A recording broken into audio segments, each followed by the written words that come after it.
കൃഷ്ണ എല്ലാവരും മ്യൂട്ട് ചെയ്യണേ.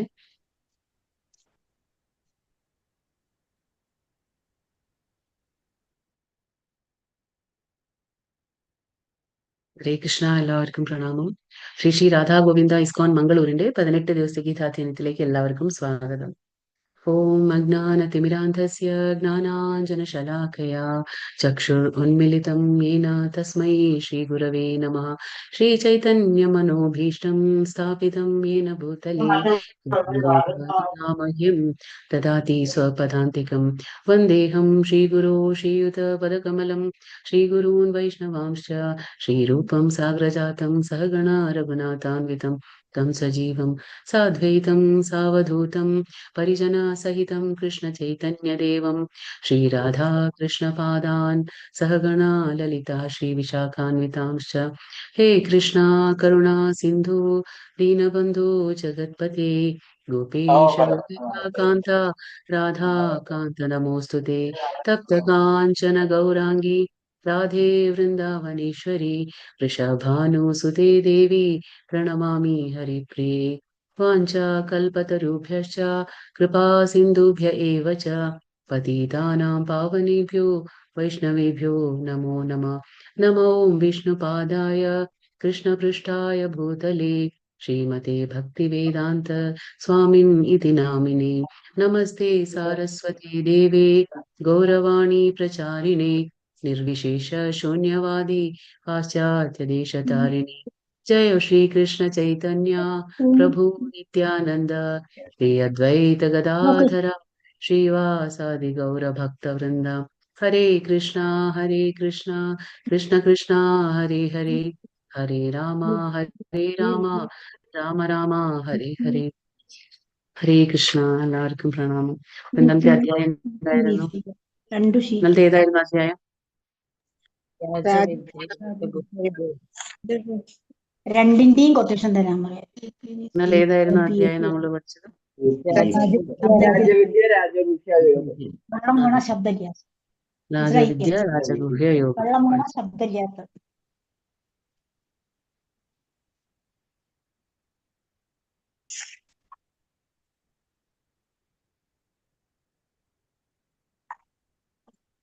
ഇന്ന് അധ്യായം 10 വിഭൂതി യോഗം. അതിന് മുന്നേ നമുക്ക് ഇന്നലത്തെ എല്ലാവരും മ്യൂട്ട് ചെയ്യണേ. മ്യൂട്ട് ചെയ്തില്ലെങ്കിൽ എന്താ പറയുക, ക്ലാസ് ഡിസ്റ്റർബ് ആവും.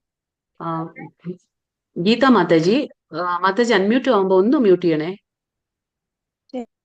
മാതാജി അത് അൺമ്യൂട്ട് ആക്കി കഴിഞ്ഞാൽ മ്യൂട്ടായി തന്നെ വരുന്നു. അതല്ല, അൺമ്യൂട്ട് അല്ല, മ്യൂട്ട് ആക്കണം. അത് മ്യൂട്ട് ആക്കിക്കൊണ്ടിരിക്കണം. ഒന്ന് ശ്രദ്ധിക്കണം, മൈക്ക് ശ്രദ്ധിക്കണം. കാരണം എന്താ പറയുക, ക്ലാസ് ഡിസ്റ്റർബ് ആവും. അപ്പൊ ഞാൻ പറയുന്നത് മറ്റുള്ളവർക്ക് കേൾക്കില്ല. ഹരേ കൃഷ്ണ. ഓക്കെ. അപ്പൊ ഇന്നലെ 9-ാം അധ്യായത്തിൽ നമ്മൾ പഠിച്ചു രാജവിദ്യ അതായത് വിദ്യകളിൽ വെച്ച് ഏറ്റവും എന്താ പറയാ രാജാവ് എന്താ പറയാ മികച്ചതും, പിന്നെ എന്താ ഗുഹ്യം, അതായത് സീക്രട്ട് എന്ന് പറയും നമ്മൾ. രഹസ്യങ്ങളിൽ വെച്ച് ഏറ്റവും വലിയ രഹസ്യം എന്താണ്? ഭക്തിയുത സേവനം. അതാണ്, അതിനെ കുറിച്ചാണ് ഭഗവാൻ ഇന്നലെ പറഞ്ഞു കൊടുത്തത് അല്ലെ. ഭഗവാന്റെ 2 ശക്തികൾ നമ്മൾ മനസ്സിലാക്കി.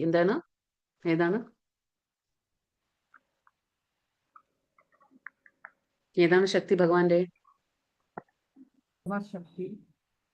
അധമശക്തി, ഉത്കൃഷ്ട ശക്തി, രണ്ടും മനസ്സിലാക്കി. പിന്നെ ഭഗവാൻ 13-ാമത്തെ ശ്ലോകത്തിൽ എന്താ പറയുന്നത്?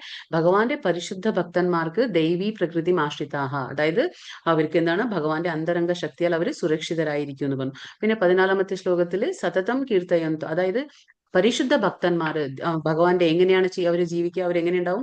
അവരെപ്പോഴും ഭഗവാന്റെ കീർത്തനങ്ങൾ ആലാപിച്ചുകൊണ്ടിരിക്കും. പിന്നെ ഭഗവാനെ നിശ്ചയദാർഢ്യത്തോടെ പ്രയത്നിച്ചുകൊണ്ടും ഭഗവാനെ ഭക്തിയോടെ പ്രണമിച്ചുകൊണ്ടും എല്ലാ ദിവ്യ സേവനങ്ങളിലും ഏർപ്പെട്ടുകൊണ്ടിരിക്കും അവര്.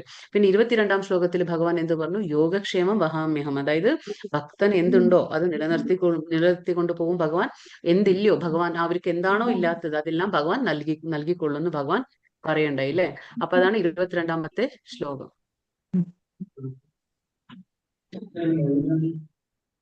പിന്നെ ഭഗവാൻ എന്ത് പറഞ്ഞു? 25-ാമത്തെ ശ്ലോകത്തിൽ പറഞ്ഞു, ദേവന്മാരെ ആരാധിക്കുന്നവർ ദേവന്മാരുടെ ലോകത്തിലേക്ക് പോവും, പിതൃക്കളെ ആരാധിക്കുന്നവർ അവരുടെ ലോകത്തേക്ക് പോവും, ഭൂതപ്രേതകളെ ആരാധിക്കുന്നവർ അവരുടെ ലോകത്തേക്ക് പോവും.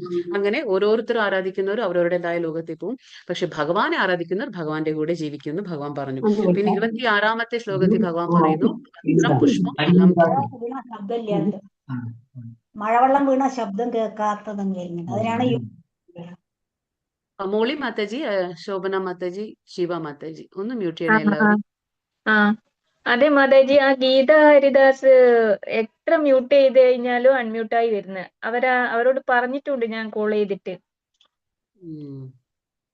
ക്ലാസ് ഡിസ്റ്റർബ് ആവുന്നുണ്ട്. എന്താ എത്ര അതെ ചെയ്താലും അതെ ഓട്ടോമാറ്റിക് ആയിട്ട് വരികയാണത് മാതാജി. ഞാൻ ചെയ്യുന്നേ ഇല്ല ഒന്നും. അപ്പൊ ഞാൻ അപ്പൊ പറഞ്ഞാൽ മാതാജി എന്ത് ഇത് ചെയ്യോ? എന്റെ പണി ക്ലാസ്സിൽ ശ്രദ്ധിക്കാൻ മാതാജി അത് അൺമ്യൂട്ട് ആവുമ്പോ മാതാജി തന്നെ ഒന്ന് മ്യൂട്ട് ചെയ്താൽ മതി കേട്ടോ. ചെയ്യുന്നുണ്ട് ഗീത മാതാജി. ചെയ്യുന്നുണ്ട് ഓക്കെ ഒന്ന് ശ്രദ്ധിച്ചാൽ മതി. ഓക്കെ. അപ്പൊ പിന്നെ ഭഗവാൻ എന്ത് പറഞ്ഞു? 26-ാമത്തെ ശ്ലോകത്തിൽ ഭഗവാൻ പറയുന്നു, പത്രം പുഷ്പം ഫലം തോയം. അതായത് ഭഗവാൻ എന്താ പറയുന്നേ? എനിക്ക് ഭക്തിയോടെ അല്ലെങ്കിൽ സ്നേഹത്തോടെ എന്ത് തന്നാലും സ്വീകരിക്കും. അതായത് ഒരു ഇലയോ കുറച്ച് വെള്ളം, എന്താ പറയാ, ഇലയോ പുഷ്പമോ ഫലമോ ഒന്നുമില്ലെങ്കിലും കുറച്ച് വെള്ളം എങ്കിലും ഭഗവാൻ എങ്ങനെ കൊടുക്കണം? പക്ഷെ സ്നേഹത്തോടെ പ്രേമത്തോടെ കൊടുത്ത ഭഗവാൻ സ്വീകരിക്കുമെന്ന് ഭഗവാൻ പറഞ്ഞു. ഇന്നലെ 26-ാമത്തെ ശ്ലോകം. പിന്നെ 27-ാമത്തെ ശ്ലോകത്തിൽ ഭഗവാൻ പറഞ്ഞു, യത് കരോഷി യദശ്നാസി യത് ജുഹോഷി ദദാസി യത്. അതായത് ഭഗവാൻ പറഞ്ഞു, നീ എന്ത് ഭക്ഷിക്കുന്നുവോ, നീ എന്ത് നിവേദിക്കുന്നുവോ, നീ എന്ത് ദാനം ചെയ്യുന്നുവോ, നീ എന്ത് തപശ്ചര്യ അനുഷ്ഠിക്കുന്നുവോ എല്ലാം എനിക്ക് സമർപ്പിച്ചുകൊണ്ട് ചെയ്യാൻ പറഞ്ഞു. അങ്ങനെ ആകുമ്പോൾ നമുക്ക് കർമ്മബന്ധനത്തിൽ നമ്മൾ പെടില്ല. അതാണ്. പിന്നെ 34-ാമത്തെ ശ്ലോകം വളരെ ഇമ്പോർട്ടന്റ് ആയിട്ട് ഭഗവാൻ എന്ത് പറഞ്ഞു? മന്മനാഭവ മദ്ഭക്ത മധ്യാജി മാം നമസ്കുരു എന്ന് പറഞ്ഞു അല്ലെ. അതായത് എപ്പോഴും എന്നിൽ മനസ്സുറപ്പിച്ചുകൊണ്ട് എന്നെ ധ്യാനിച്ചുകൊണ്ട് എന്റെ ഭക്തനാവുക, അല്ലെങ്കിൽ എന്നെ ആരാധിക്കുക, എന്നെ പ്രണമിക്കുക. ഇത് കാര്യങ്ങളൊക്കെ ഭഗവാൻ ഇന്നലെ എന്താ പറയാ ലാസ്റ്റ് അധ്യായത്തിൽ പറഞ്ഞു. ഇന്നത്തെ അധ്യായം എന്താണ്? ഇന്നത്തെ അധ്യായം വന്ന് 10-ാമത്തെ അധ്യായം. അത് വിഭൂതി യോഗം. വിഭൂതി എന്ന് പറഞ്ഞാൽ എന്താണ്? ഭഗവാന്റെ ശക്തികളാണ്. അപ്പൊ നമ്മൾ പറഞ്ഞു ദിവ്യജ്ഞാനം. നമ്മൾ 4-ാമത്തെ അധ്യായം പഠിച്ചു ദിവ്യജ്ഞാനം. ഭഗവാന്റെ ദിവ്യജ്ഞാനം എന്താ? അതീന്ദ്രിയ ജ്ഞാനമാണ്. അപ്പൊ ഭഗവാനെ കുറിച്ച് നമുക്ക് മനസ്സിലാക്കാൻ എളുപ്പമല്ല. നമ്മുടെ ഈ ഭൗതികമായിട്ടുള്ള ഇന്ദ്രിയങ്ങൾ കൊണ്ട് നമുക്ക് ഭഗവാനെ മനസ്സിലാക്കാൻ പറ്റില്ല. പക്ഷേ ഭഗവാൻ ഈ അധ്യായത്തിൽ നമുക്ക് പറഞ്ഞു തരാണ് ഭഗവാന്റെ ശക്തികൾ എങ്ങനെയാണ്. ഈ നമ്മൾ പറഞ്ഞു അല്ലെ, അതിദൈവം എങ്ങനെയാണ്? സൂര്യൻ, ചന്ദ്രൻ, ദേവന്മാരെ ഉൾക്കൊള്ളുന്ന ഭഗവാന്റെ വിശ്വരൂപമാണ് അതിദൈവം എന്ന് പറഞ്ഞു. അപ്പൊ ഭഗവാൻ എന്താ പറയുക സ്ഥലത്ത് ഇങ്ങനെ സർവ്വവ്യാപിയായിട്ട് ഇങ്ങനെ ഇരിക്കുകയാണ് ഭഗവാൻ എല്ലായിടത്തും നമുക്ക് ഭൗതിക പ്രപഞ്ചത്തില്. പക്ഷെ നമുക്ക് എങ്ങനെ കാണാൻ പറ്റും? നമ്മുടെ ഈ ഭൗതികമായിട്ടുള്ള ഇന്ദ്രിയങ്ങൾ കൊണ്ട്. അതുകൊണ്ടാണ് ഭഗവാൻ പറയുന്നത്, നമ്മുടെ ഈ ഇന്ദ്രിയങ്ങൾക്ക് ഗ്രഹിക്കാൻ പറ്റാവുന്ന രീതിയിൽ എങ്ങനെയാണോ വിധത്തില് ഭഗവാനെ നമുക്ക് കാണാൻ കഴിയുന്നത്, അത് നമുക്ക് ഈ അധ്യായത്തിൽ മനസ്സിലാക്കാൻ പറ്റും. നമ്മുടെ ഈ സാധാരണ ഇന്ദ്രിയങ്ങൾക്ക് നമുക്ക് എന്തെല്ലാം പുറത്ത് നമ്മൾ ഭൗതിക പ്രത്യക്ഷ പ്രപഞ്ചത്തിൽ നമുക്ക് പുറത്തിറങ്ങിക്കഴിഞ്ഞാൽ നമുക്ക് എന്തെങ്കിലും എല്ലാം കാണുമ്പോൾ നമുക്ക് എങ്ങനെയാണ് ഭഗവാനെ ഓർമ്മിക്കാൻ കഴിയുക, അത് നമുക്കിപ്പോ ഈ അധ്യായത്തിൽ മനസ്സിലാക്കാം. ഓം നമോ ഭഗവതേ വാസുദേവായ. ശ്രീ ഭഗവാനുവാച ഭൂയ ഏവ മഹാബാഹോ ശൃണു മേ പരമം വചഃ യത്തേഹം പീയമാനായ വക്ഷ്യാമി ഹിതം കാമ്യയ. പരമദിവ്യോത്തമ പുരുഷൻ അരുളി ചെയ്തു, കൈ കരുത്തുള്ള അർജുന, നീ എൻ്റെ സുഹൃത്തായതുകൊണ്ട് നിന്റെ എന്താ പറയാ നന്മയ്ക്കായി ഇനിയും ഞാൻ ജ്ഞാനം ഉപദേശിക്കാം, കേൾക്കൂ. ഇത് ഞാൻ എന്താ പറയാ നേരത്തെ ഉപദേശിച്ചതിലും ഉത്തമമായ ജ്ഞാനമാണ്. അപ്പൊ നേരത്തെ ഭഗവാൻ പറഞ്ഞു ഗുഹ്യാന്ത രഹസ്യങ്ങളിൽ വെച്ച് ഏറ്റവും വലിയ രഹസ്യം രാജവിദ്യ രാജഗുഹ്യ എന്ന് പറഞ്ഞു. അപ്പൊ ഇപ്പൊ ഭഗവാൻ പറയണേ, നീ എന്റെ സുഹൃത്താണ്. ഇന്നലെ എന്ത് പറഞ്ഞു ഭഗവാൻ?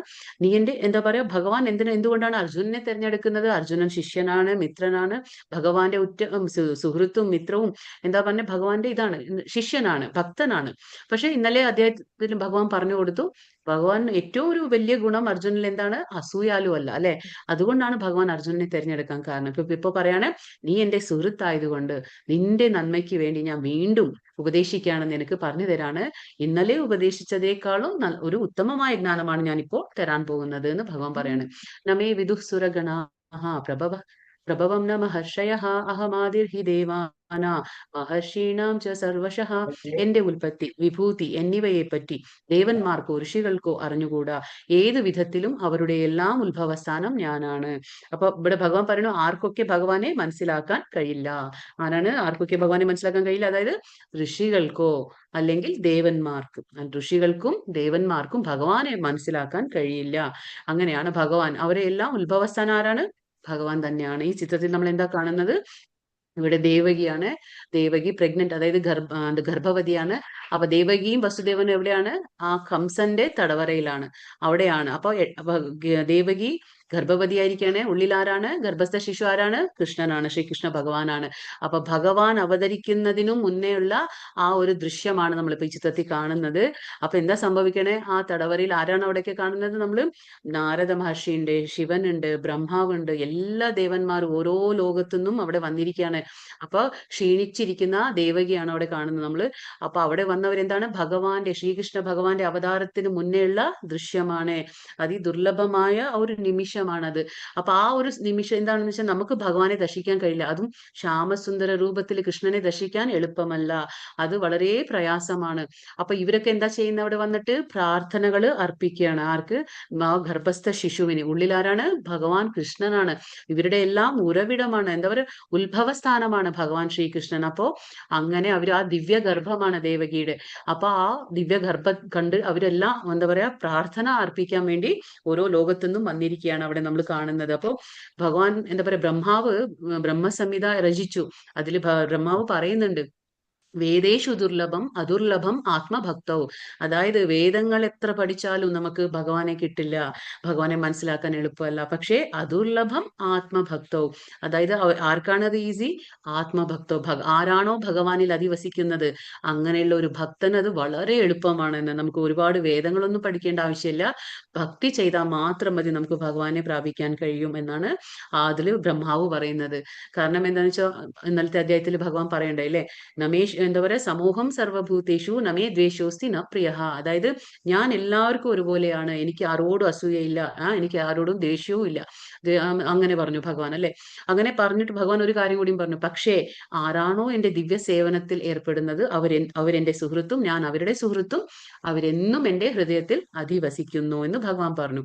അപ്പൊ അതാണ് പറയുന്നത്, ആരാണോ ഭഗവാന്റെ ഹൃദയത്തിൽ അധിവസിക്കുന്നത് അത് ഭക്തിയുത സേവനം കൊണ്ട് മാത്രമേ സാധിക്കുന്ന ഒരു കാര്യമാണ്. അങ്ങനെയുള്ള ഭക്തന് മാത്രം എന്താണ് ഭഗവാനെ മനസ്സിലാക്കാൻ പറ്റൂ. അതാണ് അദുർലഭം ആത്മഭക്തോ എന്ന് പറയുന്നത്. ഏതാം വിഭൂതി യോഗം ച മമയോ വേത്തി തത്വതഃ സോവികൽപേന യോഗേന യുജ്യത്തെ നാത്ര സംശയഃ. എന്റെ വിഭൂതികളും യോഗശക്തിയും എന്തെന്ന് ശരിയായി ബോധ്യപ്പെട്ടവർ കലർപ്പില്ലാത്ത ഭക്തിയുത സേവനത്തിൽ മുഴുകുന്നു, ഇതിന് യാതൊരു സംശയവുമില്ല. അപ്പോ ആർക്കാണോ ഭഗവാന്റെ കാര്യത്തില് വിഭൂതികളൊക്കെ മനസ്സിലാക്കാനും ഭഗവാന്റെ യോഗശക്തിയൊക്കെ മനസ്സിലാക്കാൻ കഴിയുന്നത്, അങ്ങനെയുള്ള വ്യക്തി എന്താണ് കലർപ്പില്ലാത്ത ഭക്തിയുത സേവനം അനുഷ്ഠിക്കാൻ പറ്റും. ഈ കലർപ്പില്ലാത്ത ഭക്തിയുത സേവനം എന്ന് പറഞ്ഞാൽ ജ്ഞാന കർമാദി അനാവൃതം എന്ന് പറയും നമ്മൾ. അനന്യ ഭക്തി എന്ന് പറയും. അത് ശുദ്ധ ഭക്തി, പരിശുദ്ധമായ ഭക്തി. അതെങ്ങനെയാണ്? അത് നമുക്ക് ഫലോദ്ദിഷ്ട കർമ്മങ്ങളില്ലാത്ത ഭക്തി, അതായത് അതേപോലെ കർമ്മങ്ങൾ ഉണ്ടാവാൻ പാടില്ല, ഫലോദ്ദിഷ്ട കർമ്മങ്ങൾ കൂടാതെ, അതേപോലെ മാനസികമായ ഊഹാപോഹങ്ങൾ കൂടാതെ ചെയ്യുന്ന ഭക്തിയാണ് എന്താ പറയാ ശുദ്ധ ഭക്തി, പരിശുദ്ധ ഭക്തി എന്ന് നമ്മൾ പറയുന്നത്. അതാണ് ഇവിടെ പറയുന്നത്. അപ്പൊ അങ്ങനെ ഒരു ഭക്തി ചെയ്യാൻ ആരെ കൊണ്ട് കഴിയും? ആർക്കാണോ ഭഗവാന്റെ യോഗശക്തിയും വിഭൂതികളൊക്കെ മനസ്സിലാക്കാൻ കഴിവുള്ളത് അവർക്ക്. പിന്നെ ഭഗവത്ഗീതയില് ഈ 10ാമത്തെ അധ്യായത്തിലെ ഈ വരുന്ന 4 ശ്ലോകങ്ങളുണ്ട്. എന്താണ്? 10, 8, 10, 9, 10, 10, 10, 11. ഈ 4 ശ്ലോകങ്ങളും നമ്മൾ എന്ത് പറയും? ചതുശ്ലോകി ഭഗവത്ഗീത എന്ന് പറയും. ഏതാണ്? 8, 9, 10, 11. ഈ 4ആണ് നമ്മൾ ചതുശ്ലോകി ഭഗവത്ഗീത. എന്താണ് അങ്ങനെ പറയാൻ കാരണം എന്ന് വെച്ചാൽ, ഭഗവത്ഗീതയിൽ 700 ശ്ലോകങ്ങളുണ്ട്. പക്ഷെ 700 ശ്ലോകങ്ങളും നമുക്ക് പഠിക്കാൻ പറ്റുമോ? പറ്റില്ല. പക്ഷെ അത്രയും ശ്ലോകങ്ങളുടെ 700 ശ്ലോകങ്ങളുടെ മൊത്തത്തിലെ സാരാംശമാണ് ഈ 4 ശ്ലോകങ്ങളും. എസെൻസ് എന്ന് നമ്മൾ പറയില്ലേ, അതാണ്. അപ്പൊ അത്രയും ഇമ്പോർട്ടന്റ് ആയിട്ടുള്ള ശ്ലോകങ്ങളാണ് ഇത്. നമുക്കിപ്പോ ഒരു 700 ശ്ലോകങ്ങളും നമുക്ക് ഭഗവത്ഗീതയുടെ നമുക്ക് വായിക്കാൻ പറ്റില്ലെങ്കിലും ഈ 4 ശ്ലോകങ്ങൾ മാത്രം നമ്മൾ ദിവസേന വായിച്ചാലും ആ ഭഗവത്ഗീത മൊത്തം വായിച്ചതിന്റെ ഫലമാണ്. കാരണം അത്രയും ഇമ്പോർട്ടന്റ് ആയിട്ടുള്ള 4 ശ്ലോകങ്ങളാണ് ഇപ്പോൾ നമ്മൾ പറയാൻ പോകുന്നത്. അപ്പോ ഇതൊക്കെ എന്താണെന്ന് വെച്ചാല്, 8ാമത്തെ ശ്ലോകം വന്ന് സംബന്ധ, 9ാമത്തെ അഭിധേയ, 10ഉം 11 പ്രയോജന എന്ന് പറയും. എന്താണ്? 8 സംബന്ധ, 9 അഭിധേയ, 10ഉം 11 പ്രയോജന. 8 സംബന്ധ എന്ന് പറഞ്ഞാൽ എന്താണ്? നമുക്കും ജീവാത്മാവിനും പരമാത്മാവിനുമായിട്ടുള്ള ആ സംബന്ധം, അത് റിലേഷൻഷിപ്പ് എന്ന് പറയും, അതെന്താണെന്ന് മനസ്സിലാക്കി തരുന്ന ശ്ലോകമാണ്. പിന്നെ 9 എന്ന് പറഞ്ഞാൽ അഭിധേയ, നമുക്കിപ്പോ ഒരു വ്യക്തിയായിട്ട് നമ്മുടെ ബന്ധം എന്താന്ന് മനസ്സിലാക്കി കഴിഞ്ഞാൽ നമ്മൾ ആ ബന്ധത്തിനനുസരിച്ചല്ലേ നമ്മൾ പെരുമാറുന്നത് അല്ലേ? ഇപ്പൊ ഞാനൊരു അമ്മയാണെങ്കിൽ എന്റെ കുഞ്ഞിനോട് എനിക്ക് എങ്ങനെ പെരുമാറണം എന്ന് എനിക്ക് അറിഞ്ഞിരിക്കും. ഭർത്താവിനോട് എങ്ങനെയെന്ന് അതെനിക്ക് അറിഞ്ഞിരിക്കും. അതേപോലെ എന്റെ പേരൻസിനോട് എങ്ങനെ, എന്റെ ഗുരുക്കന്മാരോട് എങ്ങനെ. അപ്പൊ ഒരു ബന്ധം മനസ്സിലാക്കുമ്പോൾ നമ്മൾ ആ ബന്ധത്തിനനുസരിച്ച് നമ്മുടെ പെരുമാറ്റം ഉണ്ടാവും അല്ലെ? അതേപോലെയാണ് ഇപ്പൊ ഭഗവാനായിട്ടുള്ള നമ്മുടെ ബന്ധം എന്താ എന്ന് മനസ്സിലാക്കി കഴിഞ്ഞാൽ നമ്മുടെ പെരുമാറ്റം ആ രീതിയിലായിരിക്കണം. അപ്പൊ ഇത് സംബന്ധ. പിന്നെ 9ാമത്തെ ശ്ലോകത്തിൽ എന്താ പറഞ്ഞ അഭിധേയ. അഭിധേയ എന്ന് പറഞ്ഞാൽ നമ്മുടെ ബന്ധം മനസ്സിലാക്കി കഴിഞ്ഞ് നമ്മൾ എന്ത് ചെയ്യും? നമ്മൾ വെറുതെ ഇരിക്കില്ല. നമ്മൾ എന്താ ചെയ്യേണ്ടേ? ഉടനടി നമ്മൾ പ്രവർത്തിക്കും. ആ പ്രവർത്തനമാണ്, ബന്ധം മനസ്സിലാക്കി കഴിഞ്ഞാൽ പ്രവർത്തിക്കുന്നതാണ് അഭിധേയ. ആ പ്രവർത്തനം എന്താണ്? ഭക്തിയുത സേവനമാണ്. ഏത്? 9ാമത്തെ. പിന്നെ 10ഉം 11 എന്താ പറഞ്ഞ പ്രയോജന. നമ്മൾ പറയും ബെനിഫിറ്റ് എന്ന് പറയില്ലേ?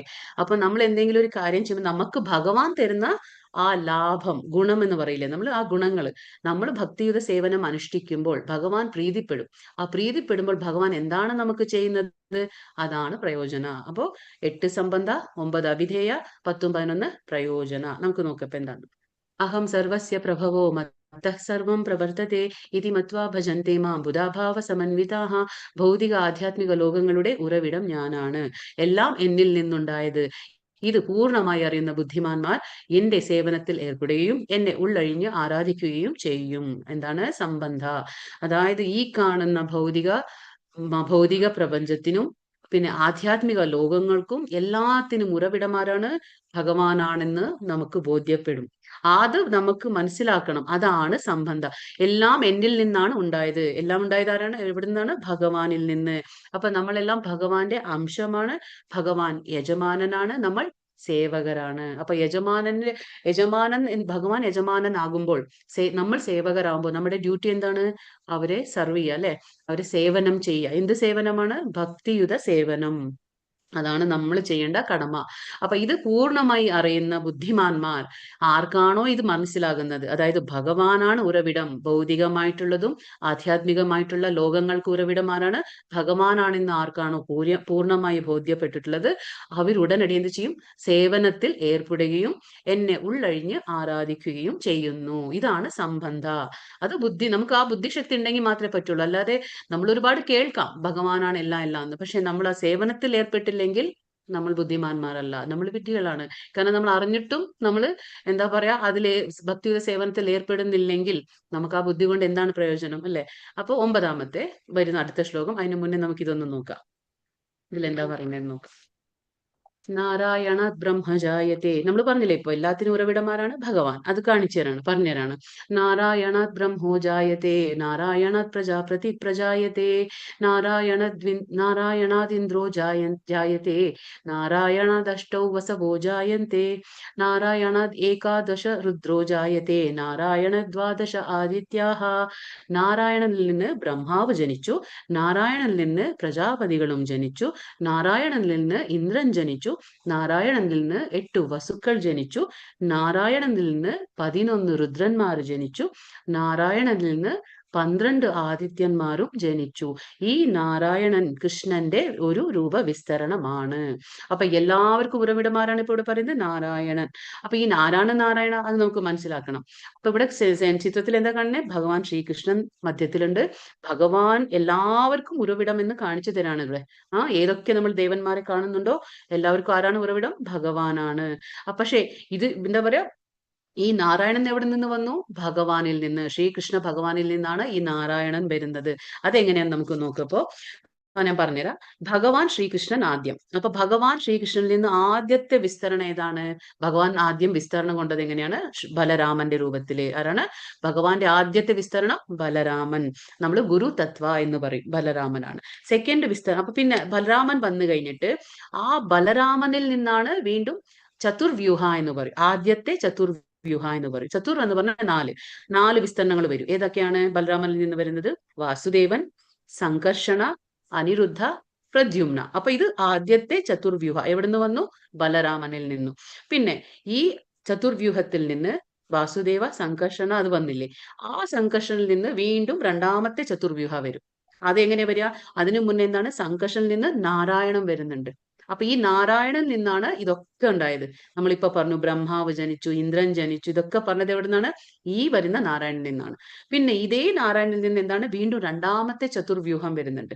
ആ രണ്ടാമത്തെ ചതുർവ്യൂഹത്തിൽ വീണ്ടും വാസുദേവ, സംകർഷണ, അനിരുദ്ധ, പ്രദ്യുമ്ന വീണ്ടും രണ്ടാമത്തെ പ്രാവശ്യം വരുന്നുണ്ട്. ആ രണ്ടാമത്തെ പ്രാവശ്യം വരുമ്പോഴാണ് ആ സംകർഷണനെ നമ്മൾ മഹാസംകർഷണ എന്ന് വിളിക്കും. ആ മഹാസംകർഷണിൽ നിന്നാണ് നമ്മൾ പറഞ്ഞില്ലേ വിഷ്ണുവിന്റെ രൂപവിസ്തരണങ്ങള്, 3 വിഷ്ണു രൂപങ്ങൾ ഏതൊക്കെ? കാരണോദക്സായ വിഷ്ണു, ഗർഭോദക്സായ വിഷ്ണു, ക്ഷീരോദക്സായ വിഷ്ണു വരുന്നത് ഈ മഹാസംകർഷണിൽ നിന്നാണ്. അതായത് രണ്ടാമത്തെ ചതുർവ്യൂഹത്തിലുള്ള സംകർഷണത്തിൽ നിന്നാണ് ഇതൊക്കെ വരുന്നത്. അപ്പോ ഈ സൃഷ്ടിയുടെ ആരംഭത്തിൽ ഭഗവാൻ മാത്രമേ ഉണ്ടായിരുന്നുള്ളൂ. ആ ഭൂമി, സൂര്യൻ, ചന്ദ്രൻ, നക്ഷത്രങ്ങൾ ഒന്നും തന്നെ ഉണ്ടായിരുന്നില്ല. അപ്പൊ അതുകൊണ്ടാണ് ഭഗവാനെ നമുക്ക് ദേവന്മാർക്ക് പോലും മനസ്സിലാക്കാൻ കഴിയില്ല എന്ന് ഭഗവാൻ പറയുന്നത്. അപ്പൊ പിന്നീടാണ് ബ്രഹ്മ, ശിവാദികളുടെ ഒക്കെ സൃഷ്ടാവായ കൃഷ്ണനെ തന്നെ ആരാധിക്കണം എന്ന് എല്ലാ വേദാന്തികളും പറയുന്നുണ്ട്. കാരണം ഭഗവാൻ എല്ലാത്തിന്റെയും ഉറവിടം, ഉത്ഭവസ്ഥാനം ഈ ഭഗവാൻ തന്നെ. അപ്പൊ നമ്മൾ പറഞ്ഞു ഫസ്റ്റ് ശ്രീകൃഷ്ണനിൽ നിന്ന് ബലരാമൻ വന്നു, ഗുരുതത്വ. അവിടുന്ന് ആദ്യത്തെ ചതുർവ്യൂഹ വന്നു, അതായത് വാസുദേവ, സംകർഷണ, അനിരുദ്ധ, പ്രദ്യുമ്ന. ആ സംകർഷണിൽ നിന്ന് നാരായണൻ വന്നു. ആ നാരായണനിൽ നിന്ന് ഇതൊക്കെ വന്നതാണ്. അതേ നാരായണനിൽ നിന്ന് എന്താണ് രണ്ടാമത്തെ ചതുർവ്യൂഹ വന്നു, അതായത് വാസുദേവ, സംകർഷണ, അനിരുദ്ധ, പ്രദ്യുമ്ന. ആ സംകർഷണനെ നമ്മൾ മഹാസംകർഷണ എന്ന് വിളിക്കും. അവിടുന്നാണ് 3 വിഷ്ണു രൂപങ്ങൾ വരുന്നത്. അത് നമ്മൾ ഇത്രയും മനസ്സിലാക്കുക. പിന്നെ ഇത് നമ്മൾ പറഞ്ഞു അഭിധേയ. സംബന്ധ കഴിഞ്ഞു, 8ാമത്തെ ശ്ലോകം. 9ാമത്തെ അഭിധേയ. മച്ചിത്ത മദ്ഗത പ്രാണ ബോധയന്തഃ പരസ്പരം കഥയന്തശ്ച മാം നിത്യം തുഷ്യന്തി ച രമന്തി ച. എന്റെ ശുദ്ധ ഭക്തന്മാരുടെ ചിന്ത എന്നിൽ കുടികൊള്ളുന്നു. അവരുടെ ജീവിതം തികച്ചും എന്റെ സേവനത്തിനായി സമർപ്പിതരായിരിക്കും. എന്നെക്കുറിച്ചുള്ള സംഭാഷണങ്ങളിൽ ഏർപ്പെട്ട് പരസ്പരം ബോധദീപ്തരാവുക വഴി അവർ സംതൃപ്തിയും ആനന്ദവും അനുഭവിക്കുന്നു. ഇപ്പൊ ഇവിടെ അഭിധേയ പറയണം. അതായത് ഭഗവാൻ മനസ്സിലായി നമുക്ക് എല്ലാത്തിന്റെയും ഉറവിടമാണ്, ആധ്യാത്മിക ഭൗതിക പ്രപഞ്ചത്തിന്റെ ഉറവിടം ഭഗവാനാണ്. അപ്പൊ മനസ്സിലാക്കി കഴിഞ്ഞിട്ട് നമ്മൾ എന്താ ബുദ്ധിമാന്മാർ എന്ത് ചെയ്യും? ഉടനടി അവരെന്ത് ചെയ്യും? ഭക്തിയുടെ സേവനം അനുഷ്ഠിക്കും അല്ലെ? അങ്ങനെ ചെയ്യുമ്പോൾ രണ്ടാമത്തെ കാര്യം എന്താണ്? ഭഗവാൻ പറയാണ് അവരെന്താ ചെയ്യുക? ശുദ്ധ ഭക്തന്മാര് അവർക്ക് കിട്ടുന്ന സമയത്തില് അത് വെറുതെ പാഴാക്കി കളയില്ല. അവര് ഈ ലൗകിക കാര്യങ്ങളൊന്നും പറയില്ല, ചർച്ച ചെയ്യില്ല. അവര് തമ്മിൽ കാണുമ്പോൾ അവര് ലൗകികമായിട്ടുള്ള ആ കാര്യങ്ങളല്ല അവര് ചർച്ച ചെയ്യുന്നത്. അവരെന്താ ചെയ്യുക? അവര് ഭഗവാന്റെ കാര്യങ്ങളാണ് ചർച്ച ചെയ്യുന്നത്. ഇവിടെ എന്താ പറഞ്ഞ? എന്റെ സേവനത്തിനായി അവർ സമർപ്പിതരായിരിക്കും.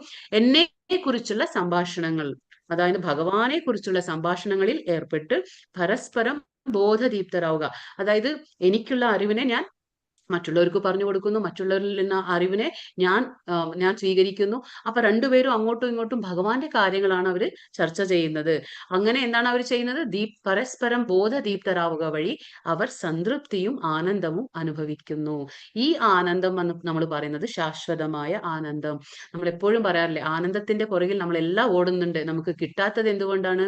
ഇത് എങ്ങനെയുള്ള ഭൗതിക പ്രപഞ്ചമാണ്? ദുഃഖാലയം, അശാശ്വതം, ദുഃഖപൂർണവും പിന്നെ എന്താ പറയാ അസ്ഥിരവും ാണിത്. അപ്പൊ ഇവിടെ നമുക്ക് ആനന്ദം ശാശ്വതമായി കിട്ടില്ല. പക്ഷെ എങ്ങനെ കിട്ടും? ഈ വഴിയിലൂടെ നമുക്ക് കിട്ടും. അതായത് എപ്പോഴാണോ നമ്മൾ പരസ്പരം ഭഗവാന്റെ കാര്യങ്ങൾ സംസാരിക്കുന്നത്, ഭഗവാന്റെ കാര്യങ്ങൾ കേൾക്കുന്നത്, ആ വഴിയിലൂടെ മാത്രമേ നമുക്ക് സംതൃപ്തിയും ആനന്ദവും കിട്ടുന്നത്. കാരണം എന്താണ്? നമ്മൾ ഇങ്ങനെ ചെയ്യുമ്പോൾ നമ്മുടെ ആത്മാവിന്റെ തലത്തിലാണ് നമ്മളത് പെരുമാറുന്നത്. നമ്മൾ ഹരിനാമം ചെയ്യുമ്പോഴും എന്താണ് അത് സംഭവിക്കാതെ? ആത്മാവ് ശുദ്ധീകരിക്കപ്പെടുകയാണ്. ഇങ്ങനെ ഭഗവാന്റെ കാര്യങ്ങൾ പറയുമ്പോൾ മാത്രമാണ് ആത്മാവ് സന്തോഷിക്കുന്നുള്ളൂ. അപ്പോഴാണ് നമുക്ക് ആനന്ദം ശാശ്വതമായത് നമുക്ക് ലഭിക്കുള്ളൂ. ആധ്യാത്മിക ഭക്തിയുത സേവനത്തെ ജീവാത്മാവിന്റെ ഹൃദയത്തിൽ ചെയ്യുന്ന ഒരു ബീജവാപത്തോടാണ് ചൈതന്യ മഹാപ്രഭു ഉപമിക്കുന്നത്. അതായത് ഇപ്പോ ചൈതന്യ മഹാപ്രഭു നമുക്ക് എല്ലാവർക്കും അറിയാം കൃഷ്ണന്റെ കലിയുഗ അവതാരമാണ്. 600 വർഷങ്ങൾക്ക് മുന്നേ വന്നിട്ടുള്ളതാണ്. അപ്പൊ എന്താ അത് ഭഗവാൻ പറയുന്നത് എന്ന് വെച്ചാൽ ആധ്യാത്മിക ഭക്തിയുത സേവനം എങ്ങനെയുള്ളതാണ്? അതൊരു ജീവാത്മാവിന്റെ ഹൃദയത്തിൽ ചെയ്യുന്ന ഒരു ബീജവാപത്തോടാണ് അത് ഉപമിച്ചിരിക്കുന്നത്. ഈ വിശ്വത്തിലെ ഗ്രഹയൂഥങ്ങളിലൂടെ സഞ്ചരിച്ചു കൊണ്ടിരിക്കുന്ന ജീവാസത്തകൾക്ക് എണ്ണമില്ല. നമ്മൾ പറഞ്ഞില്ല 84 ലക്ഷം ജീവജാലങ്ങളുണ്ട്. ഇപ്പൊ നമ്മുടെ ഒരു ബ്രഹ്മാണ്ടം എടുത്തു കഴിഞ്ഞാൽ 14 ലോകങ്ങളുണ്ട്. അങ്ങനെ ഇഷ്ടം പോലെ ബ്രഹ്മാണ്ടങ്ങളുണ്ട്. ഓരോന്നിലും ഓരോ തരത്തിലുള്ള ജീവജാലങ്ങളുണ്ട് അല്ലെ? അപ്പൊ അവരിൽ നന്നേ കുറച്ചു പേർക്ക് ഒരു ശുദ്ധ ഭക്തനെ കണ്ടുമുട്ടാനും അങ്ങനെ ഭക്തിയുടെ സേവനത്തെ കുറിച്ച് അറിയാനും ഭാഗ്യമുണ്ടാകുള്ളൂ. അപ്പൊ നമ്മൾ വളരെ ലക്കി, നമ്മൾ വളരെ സുഹൃതം ചെയ്തവരെന്ന് നമ്മൾ വിചാരിക്കണം. കാരണം എത്രയോ കോടാനുകോടി ആൾക്കാരുണ്ട്, ജീവജാലങ്ങളുണ്ട്, അവർക്കൊന്നും കിട്ടാത്തത് നമുക്ക് എന്താ കിട്ടുന്നത്? ഒരു അവസരം കിട്ടാണ് ഭഗവാനെ കുറിച്ച് മനസ്സിലാക്കാനും ഭഗവാന്റെ കാര്യങ്ങൾ കേൾക്കാനും ഒക്കെ നമുക്കൊരു അവസരം കിട്ടാൻ. അതാണ് ഭഗവാൻ പറയുന്നത്, ഭാഗ്യം ഉണ്ടാകാറുള്ളൂ എവിടെ ആർക്കാണ്? വളരെ കുറച്ചു പേർക്കാണ് ഈ അവസരം കൊടുക്കുക ഭഗവാൻ. അപ്പോ ഒരു വിത്ത് പോലെയാണ് ഈ ഭക്തിയുത സേവനം. അപ്പൊ എങ്ങനെയാണ് ഇപ്പൊ നമുക്കറിയാം, നമുക്കൊരു വിത്ത്, നമ്മൾ വിത്ത് എന്താ പറയാ, വിത്ത് നമ്മൾ ഇതായി കഴിഞ്ഞാൽ, പാവിക്കഴിഞ്ഞാൽ നമ്മൾ എന്ത് ചെയ്യും? അതിനെ വളർത്തണം, അത് ചെടിയായിട്ട് അത് വരണമെങ്കിൽ നമ്മൾ എന്ത് ചെയ്യണം? അവിടെ അവിടെ നിത്യേന ജലം കൊടുക്കണം, അല്ലെ? വെളിച്ചം വേണം, അതിനെ എല്ലാം കിട്ടുമ്പോഴാണ് അത് ഒരു മുളച്ചു വരുള്ളൂ, ആ ചെടിയായിട്ട് ഇങ്ങനെ വളരുള്ളൂ. അതുപോലെ ഈ ഭക്തിയുടെ സേവനത്തെ ചൈതന്യ മഹാപ്രഭു ഉപമിച്ചിരിക്കുന്നത് എന്തിനാണ്? ഒരു വിത്തിനെ പോലെ, ഒരു വിത്താണത്. ആ വിത്ത് നമുക്ക് കിട്ടുമ്പോൾ നമ്മൾ എന്താ ചെയ്യണേ? ഒരു വിത്ത് പോലെയാണ് ഈ ഭക്തിയുത സേവനം. ജീവസത്തയുടെ ഹൃദയത്തിൽ ഈ ബീജം നട്ടുകഴിഞ്ഞാൽ, അപ്പൊ ഈ ബീജം നമ്മൾ എവിടെയാണ് നടുന്നത്? നമ്മുടെ ഹൃദയത്തിൽ നട്ടുകഴിഞ്ഞ ശേഷം ആ ജീവാത്മാവ് ഹരേ കൃഷ്ണ കൃഷ്ണ കൃഷ്ണ ഹരേ ഹരേ, ഹരേ രാമ രാമ രാമ ഹരേ ഹരേ എന്ന മന്ത്രോച്ചാരണം ചെയ്തതുകൊണ്ടും നമ്മൾ കേട്ടുകൊണ്ടിരുന്നാൽ ആ വിത്ത് മുളച്ചു വരും. അപ്പൊ ഈ വിത്ത് മുളയ്ക്കാൻ എന്താ ചെയ്യേണ്ടത്? നമ്മള് ഹരേ കൃഷ്ണ മന്ത്രം ചൊല്ലുകയും കേൾക്കുകയും വേണം. എങ്കിൽ മാത്രമേ ഈ വിത്ത് മുളച്ചു വരാൻ സാധിക്കുള്ളൂ. മറ്റുള്ള എന്താ പറയാ, വിത്ത് നമ്മൾ നടുമ്പോൾ എന്താണ് ചെയ്യുന്നത്? നമ്മൾ അതിന് വെളിച്ചം കൊടുക്കുന്നു, വെള്ളം കൊടുക്കുന്നു, അല്ലെ? ഇതിനെ എന്താ കൊടുക്കേണ്ടത്? നമ്മൾ ഹരേ കൃഷ്ണ മന്ത്രം കൊടുക്കണം, എങ്കിലേ ഈ വിത്ത് എന്താ പറയാ മുളച്ചു വരുള്ളൂ. ഒരു വിത്ത് പതിവായി നനച്ചുകൊണ്ടിരുന്നാൽ എന്നതുപോലെ ഭക്തിയുത സേവനത്തിന്റെ ആധ്യാത്മികമായ ചെടിയും ക്രമേണ വളർന്ന് ഭൗതിക ലോകത്തിന്റെ തോട് തുളച്ച് പരവ്യോമത്തിലെ ബ്രഹ്മജ്യോതിസോളം എത്തും. നമ്മൾ പറഞ്ഞില്ലേ 3 തരത്തിൽ നമുക്ക് പരമസത്യത്തെ മനസ്സിലാക്കാൻ, അതായത് ബ്രഹ്മജ്യോതിസ്, പിന്നെന്താ പരമാത്മാഭാവത്തില്, പിന്നെ ഭഗവാന്റെ ഭാവത്തില്. അപ്പൊ ആദ്യത്തെ ഘട്ടം എന്തായിരുന്നു? ബ്രഹ്മജ്യോതിസ്, അല്ലെ? ഭഗവാൻ ഒരു വെളിച്ചം എന്ന് പറയുന്നത്. അപ്പോ ഇവിടെ പറയുന്നത് എന്താണ്? പതിവായി നമ്മൾ നനച്ചുകൊണ്ടിരുന്നാൽ ആ വിത്തിനെ എന്താണ്? ആ ഭക്തിയുടെ സേവനമാകുന്ന ആ വിത്ത് ആധ്യാത്മികമായ ചെടി ക്രമേണ വളരും. അത് വളർന്നു വരും. നമുക്ക് അങ്ങനെയാണ് നമ്മൾ ആധ്യാത്മികമായിട്ട് പുരോഗതി പ്രാപിക്കുന്നത്. അത് ഭൗതിക ലോകത്തിന്റെ തോട് തുളച്ച് എന്ന് പറയുന്നുണ്ട്. എന്താണെന്ന് വെച്ചാല്, ഈ ഭൗതിക പ്രപഞ്ചത്തിൽ 14 ലോകങ്ങളുണ്ട്. 14 ലോകങ്ങൾക്ക് മുകളിൽ എന്താണ്? 7 ആവരണങ്ങളുണ്ട്. 7 ആവരണങ്ങൾ, അത് പഞ്ചഭൂതങ്ങളും മിഥ്യാഹങ്കാരവും മഹത്തത്വ എന്ന് പറയും. ഇങ്ങനെ 7 ആവരണങ്ങളുണ്ട്. ആ ആവരണങ്ങൾ തുളച്ചു വേണം ഈ ചെടി എവിടേക്ക് പോവാൻ? ബ്രഹ്മജ്യോതിസോളം എത്തും എന്നാ പറയുന്നത്. അപ്പൊ അവിടെ മാത്രം നിൽക്കുന്നില്ല അത്. അവിടെ എത്തിക്കഴിഞ്ഞിട്ട് എന്താവാ? ഈ ചെടി വളർന്ന് അവിടെ എത്തും. എന്നിട്ട് എന്താവുന്നേ? ആ പരവ്യോമത്തിലും അത് വളർന്ന് ഗോലോക വൃന്ദാവനം എന്ന് പേരുള്ള കൃഷ്ണന്റെ സർവോത്കൃഷ്ട ലോകത്തോളം ഉയർന്നു. നമ്മൾ പറഞ്ഞില്ലേ, ഭഗവാന്റെ ധാമമുണ്ട്, ഗോലോക വൃന്ദാവന ധാമം. അപ്പൊ ബ്രഹ്മജ്യോതിസ് മാത്രല്ല, അവിടെ എത്തിക്കഴിഞ്ഞിട്ട് അതിന്റെ മുകളിൽ എന്താണ്? വൈകുണ്ഠ ലോകങ്ങളുണ്ട്. അതിനും മുകളിലാണ് ഭഗവാന്റെ സർവോത്കൃഷ്ടമായ ഗോലോക വൃന്ദാവനം ഉള്ളത്. അപ്പൊ അതോളം അത് വളരുന്നു. അവസാനം അത് കൃഷ്ണന്റെ പാതാരവിന്ദങ്ങളെ ആശ്രയിച്ച് വിശ്രമിക്കുകയും ചെയ്യുന്നു. അപ്പൊ അത് നമ്മൾ ഈ ഭൂലോകത്തിരുന്ന് നമ്മൾ ഹരേ കൃഷ്ണ മന്ത്രം ജപിക്കുമ്പോൾ അതെന്താവുന്നത്? അത് എവിടെയാണ്? അത് ഈ ഭൗതിക ലോകത്തിന്റെ 14 ലോകങ്ങൾ കഴിഞ്ഞിട്ടാണ് ആവരണങ്ങൾ. ആ ആവരണവും അത് പറഞ്ഞാൽ അതിന്റെ തോട് തുളച്ച് അത് എവിടേക്ക് പോകും? ബ്രഹ്മജ്യോതിസ്. അവിടെ ചെന്നിട്ട് അത് അവിടെ നിൽക്കുന്നില്ല. അത് കഴിഞ്ഞ് വൈകുണ്ഠ ലോകങ്ങളുണ്ട്. അതും കഴിഞ്ഞ് അതെവിടെ എത്തും? കൃഷ്ണന്റെ ലോകത്തേക്ക്, സർവോത്കൃഷ്ടമായ ഗോലോക വൃന്ദാവനത്തിൽ എത്താണ്. അപ്പൊ നമുക്ക് മനസ്സിലാക്കണം. പക്ഷെ അതിന് എന്താണ് വേണ്ടത്? അത്രയും ശക്തിയോടെ അത് വളരണമെങ്കിൽ ആ ചെടി, അതിനെന്താ വേണ്ടത്? ഹരേ കൃഷ്ണ മന്ത്രം തന്നെ ഒരു വഴിയുള്ളൂ. ഭക്തിയുത സേവനം. ഈ വിധത്തിൽ ഒരു വൃക്ഷത്തിന് ക്രമേണ പൂക്കളും കായകളും ഉണ്ടാകുന്നത് പോലെ ഭക്തിയുത സേവനമാകുന്ന ലതയും പൂക്കുകയും കായ്ക്കുകയും ചെയ്യുന്നു. അപ്പോഴും ശ്രവണ കീർത്തനങ്ങളാലുള്ള ജലസേചനം തുടർന്നു പോരണം. അത് നിർത്താൻ പാടില്ല നമ്മൾ. അതായത് ഹരേ കൃഷ്ണ മന്ത്രം നിൽക്കുന്നില്ല, അത് നമ്മൾ വീണ്ടും വീണ്ടും ഉച്ചരിച്ചുകൊണ്ടേയിരിക്കുന്നു. ചൈതന്യ ചരിതാമൃതത്തിൽ ഈ ലതയെക്കുറിച്ച് പറയുന്നുണ്ട്. ഈ ലതയെക്കുറിച്ച് അതായത് ബ്രഹ്മാണ്ഡ ഭ്രമിത്തെ കോന ഭാഗ്യവാന ജീവ ഗുരു കൃഷ്ണ കൃപാപായേ ഭക്തി ലതാ ബീജ. അതായത് നമുക്ക് വളരെ സുഹൃതം ചെയ്താൽ മാത്രമേ ഒരു ജീവിതത്തിൽ ഒരു ഗുരു വരുന്നുള്ളൂ, നമ്മുടെ ജീവിതത്തിലേക്ക് ഒരു ഗുരു വരുന്നുള്ളൂ. അതേപോലെ കൃഷ്ണന്റെ ആ ഒരു കരുണ മൂലം നമുക്ക് ആ വിത്ത് കിട്ടുന്നുള്ളൂ. അങ്ങനെ മാത്രം അത്രയും നമ്മൾ പുണ്യം ചെയ്തിരിക്കണം, അത്രയും നമ്മൾ സുഹൃതം ചെയ്തിരിക്കണം, എങ്കിൽ മാത്രമേ നമുക്കത് കിട്ടുന്നുള്ളൂ. ഇപ്പൊ നമ്മൾ എന്ത് കഴിഞ്ഞു? 8ാമത്തെ ശ്ലോകം കഴിഞ്ഞു, 9ാമത്തെ ശ്ലോകം കഴിഞ്ഞു, 10ാമത്തെ ശ്ലോകം. ഇതെന്താണ്? 10ഉം 11 എന്താണ്? പ്രയോജന. അതായത് നമുക്ക് ഭഗവാൻ നൽകുന്ന അനുഗ്രഹം എന്താണെന്ന് നമ്മൾ ആദ്യത്തെ ശ്ലോകത്തിൽ സംബന്ധം മനസ്സിലാക്കി, രണ്ടാമത്തേല് അഭിധേയം മനസ്സിലാക്കി, എന്ത് ചെയ്യണം നമ്മളെന്ന്, മൂന്നാമത്തെ നാലാമത്തെ എന്താണ് ഭഗവാൻ നമുക്ക് എന്ത് ചെയ്യുന്നു എന്ന് പറയുന്നു. തേഷാം സതതയുക്താനാം ഭജതാം പ്രീതിപൂർവകം ദദാമി ബുദ്ധിയോഗം തം ഏന മാമുപയാന്തി തേ. പ്രേമഭക്തിയോടെ എന്നെ സദാ ആരാധിക്കുന്നവർക്ക് എന്നെ പ്രാപിക്കാൻ ഉതകുന്ന ബുദ്ധിവിശേഷം ഞാൻ നൽകുന്നു. ഇത് പ്രയോജനമാണ്. ഭഗവാൻ നമ്മൾ ഭക്തി ചെയ്യുമ്പോൾ നമുക്ക് എന്താ കിട്ടുക? ഇതൊക്കെയാണ്. അപ്പൊ ഭഗവാൻ നമ്മുടെ ഭക്തിക്ക് പ്രീതനായി, എന്താ പറയാ, അവൻ എന്താ തൃപ്തനായിട്ട് നമുക്ക് എന്താ തരാ?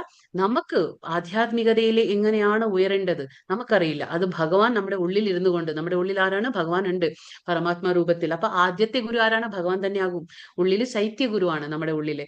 ആ ചൈത്യ ഗുരു രൂപത്തിൽ ഭഗവാൻ നമുക്ക് എന്താണ് വേണ്ടുന്ന ബുദ്ധിശക്തി, ബുദ്ധിവിശേഷം നമുക്ക് ഭഗവാൻ നൽകുന്നു. എന്തിനാണത് തരുന്ന ഭഗവാൻ? ഭഗവാനെ പ്രാപിക്കാൻ. എങ്ങനെയാണ് നമ്മൾ ഭഗവാനെ പ്രാപിക്കേണ്ടതെന്നുള്ള ആ ബുദ്ധിവിശേഷം ഭഗവാൻ നമുക്ക് നൽകുന്നു. വിശ്വാസ്യനായ ഒരു ആധ്യാത്മിക ഗുരു ഉണ്ടായാലും ഒരു ആധ്യാത്മിക സംഘടനയിൽ ഉൾപ്പെട്ടാലും ശരി, മുന്നേറാൻ ഉതകുന്ന ബുദ്ധിശക്തി ഒരാൾക്ക് ഇല്ലെങ്കിൽ അയാൾക്ക് കൃഷ്ണൻ എന്താ പറയാ, അന്തര്യാമിയായിരുന്ന് ഉപദേശങ്ങൾ നൽകുന്നു. നമുക്ക് എല്ലാവർക്കും അറിയാം ഭഗവാൻ ഉള്ളില് പരമാത്മാ രൂപത്തിലുണ്ട്. അപ്പൊ ഇപ്പൊ നമ്മളൊരു വിശ്വാസ്യനായ ഒരു ആധ്യാത്മിക ഗുരു നമ്മുടെ ജീവിതത്തിൽ ഉണ്ടായിരിക്കാം. അതേപോലെ നമ്മളൊരു ആധ്യാത്മിക സംഘടനയിലും ഉണ്ടായിരിക്കാം. പക്ഷെ എങ്കിലും നമുക്ക് മുന്നേറാൻ, ഭക്തിയിൽ എങ്ങനെ മുന്നേറാൻ നമുക്കറിയില്ല. ഒരുപക്ഷെ നമുക്ക് അത്രയും ബുദ്ധിശക്തി നമുക്ക് ഇല്ലാതെ പോകും. അങ്ങനെയുള്ള സാഹചര്യങ്ങളിൽ നമുക്ക് പേടിക്കാൻ ആവശ്യമില്ല. കാരണം എന്താ വെച്ചാൽ, അങ്ങനെ ഇല്ലെങ്കിലും കൂടിയിട്ട് എന്താ പറയുന്നത്, കൃഷ്ണൻ അന്തര്യാമിയായിരുന്ന് ഉപദേശങ്ങൾ നൽകുന്നു. ഉള്ളിൽ തന്നെ നമ്മുടെ ഉള്ളിൽ ഇരുന്നു കൊണ്ട് ഭഗവാൻ ചൈത്യ ഗുരു എന്ന് പറയും. ഭഗവാൻ എന്താണ്? ചൈത്യ ഗുരു പറയും. അതായത് ഉള്ളിലിരുന്ന് ആ ഭഗവാനെ നമ്മൾ ചൈത്യ ഗുരു പറയും. അപ്പൊ ഭഗവാൻ ഉള്ളിലിരുന്നു കൊണ്ട് നമുക്ക് ഉപദേശങ്ങൾ, നമ്മൾ പറയില്ലേ ഉൾവിളി എന്ന്, ഇന്നർ വോയിസ് എന്നൊക്കെ നമ്മൾ പറയാറില്ലേ, അതാണത് ഇന്നർ വോയിസ്, ആ ഉൾവിളി. അത് നമുക്ക് ആരാ തരുന്നത്? ഭഗവാനാണ് തരുന്നത്. പലപ്പോഴും നമുക്കറിയാം അല്ലെ, നമ്മൾ എന്തെങ്കിലും വേണ്ടാത്ത കർമ്മങ്ങളൊക്കെ നമുക്ക് ചെയ്യുമ്പോൾ ഒരു ഉൾവിളി വരും, അത് ചെയ്യരുത് ചെയ്യരുത് എന്നുള്ള ഒരു ഇത് വരും. പിന്നീട് നമ്മൾ ചെയ്യുമ്പോഴാണ് നമുക്ക് തോന്നുന്നത് വേണ്ടായിരുന്നു എന്നല്ലേ. അതൊക്കെ ആരാ തരുന്ന ആ ഉൾവിളി? ഭഗവാൻ നൽകുന്ന ഉപദേശങ്ങളാണ് അതൊക്കെ.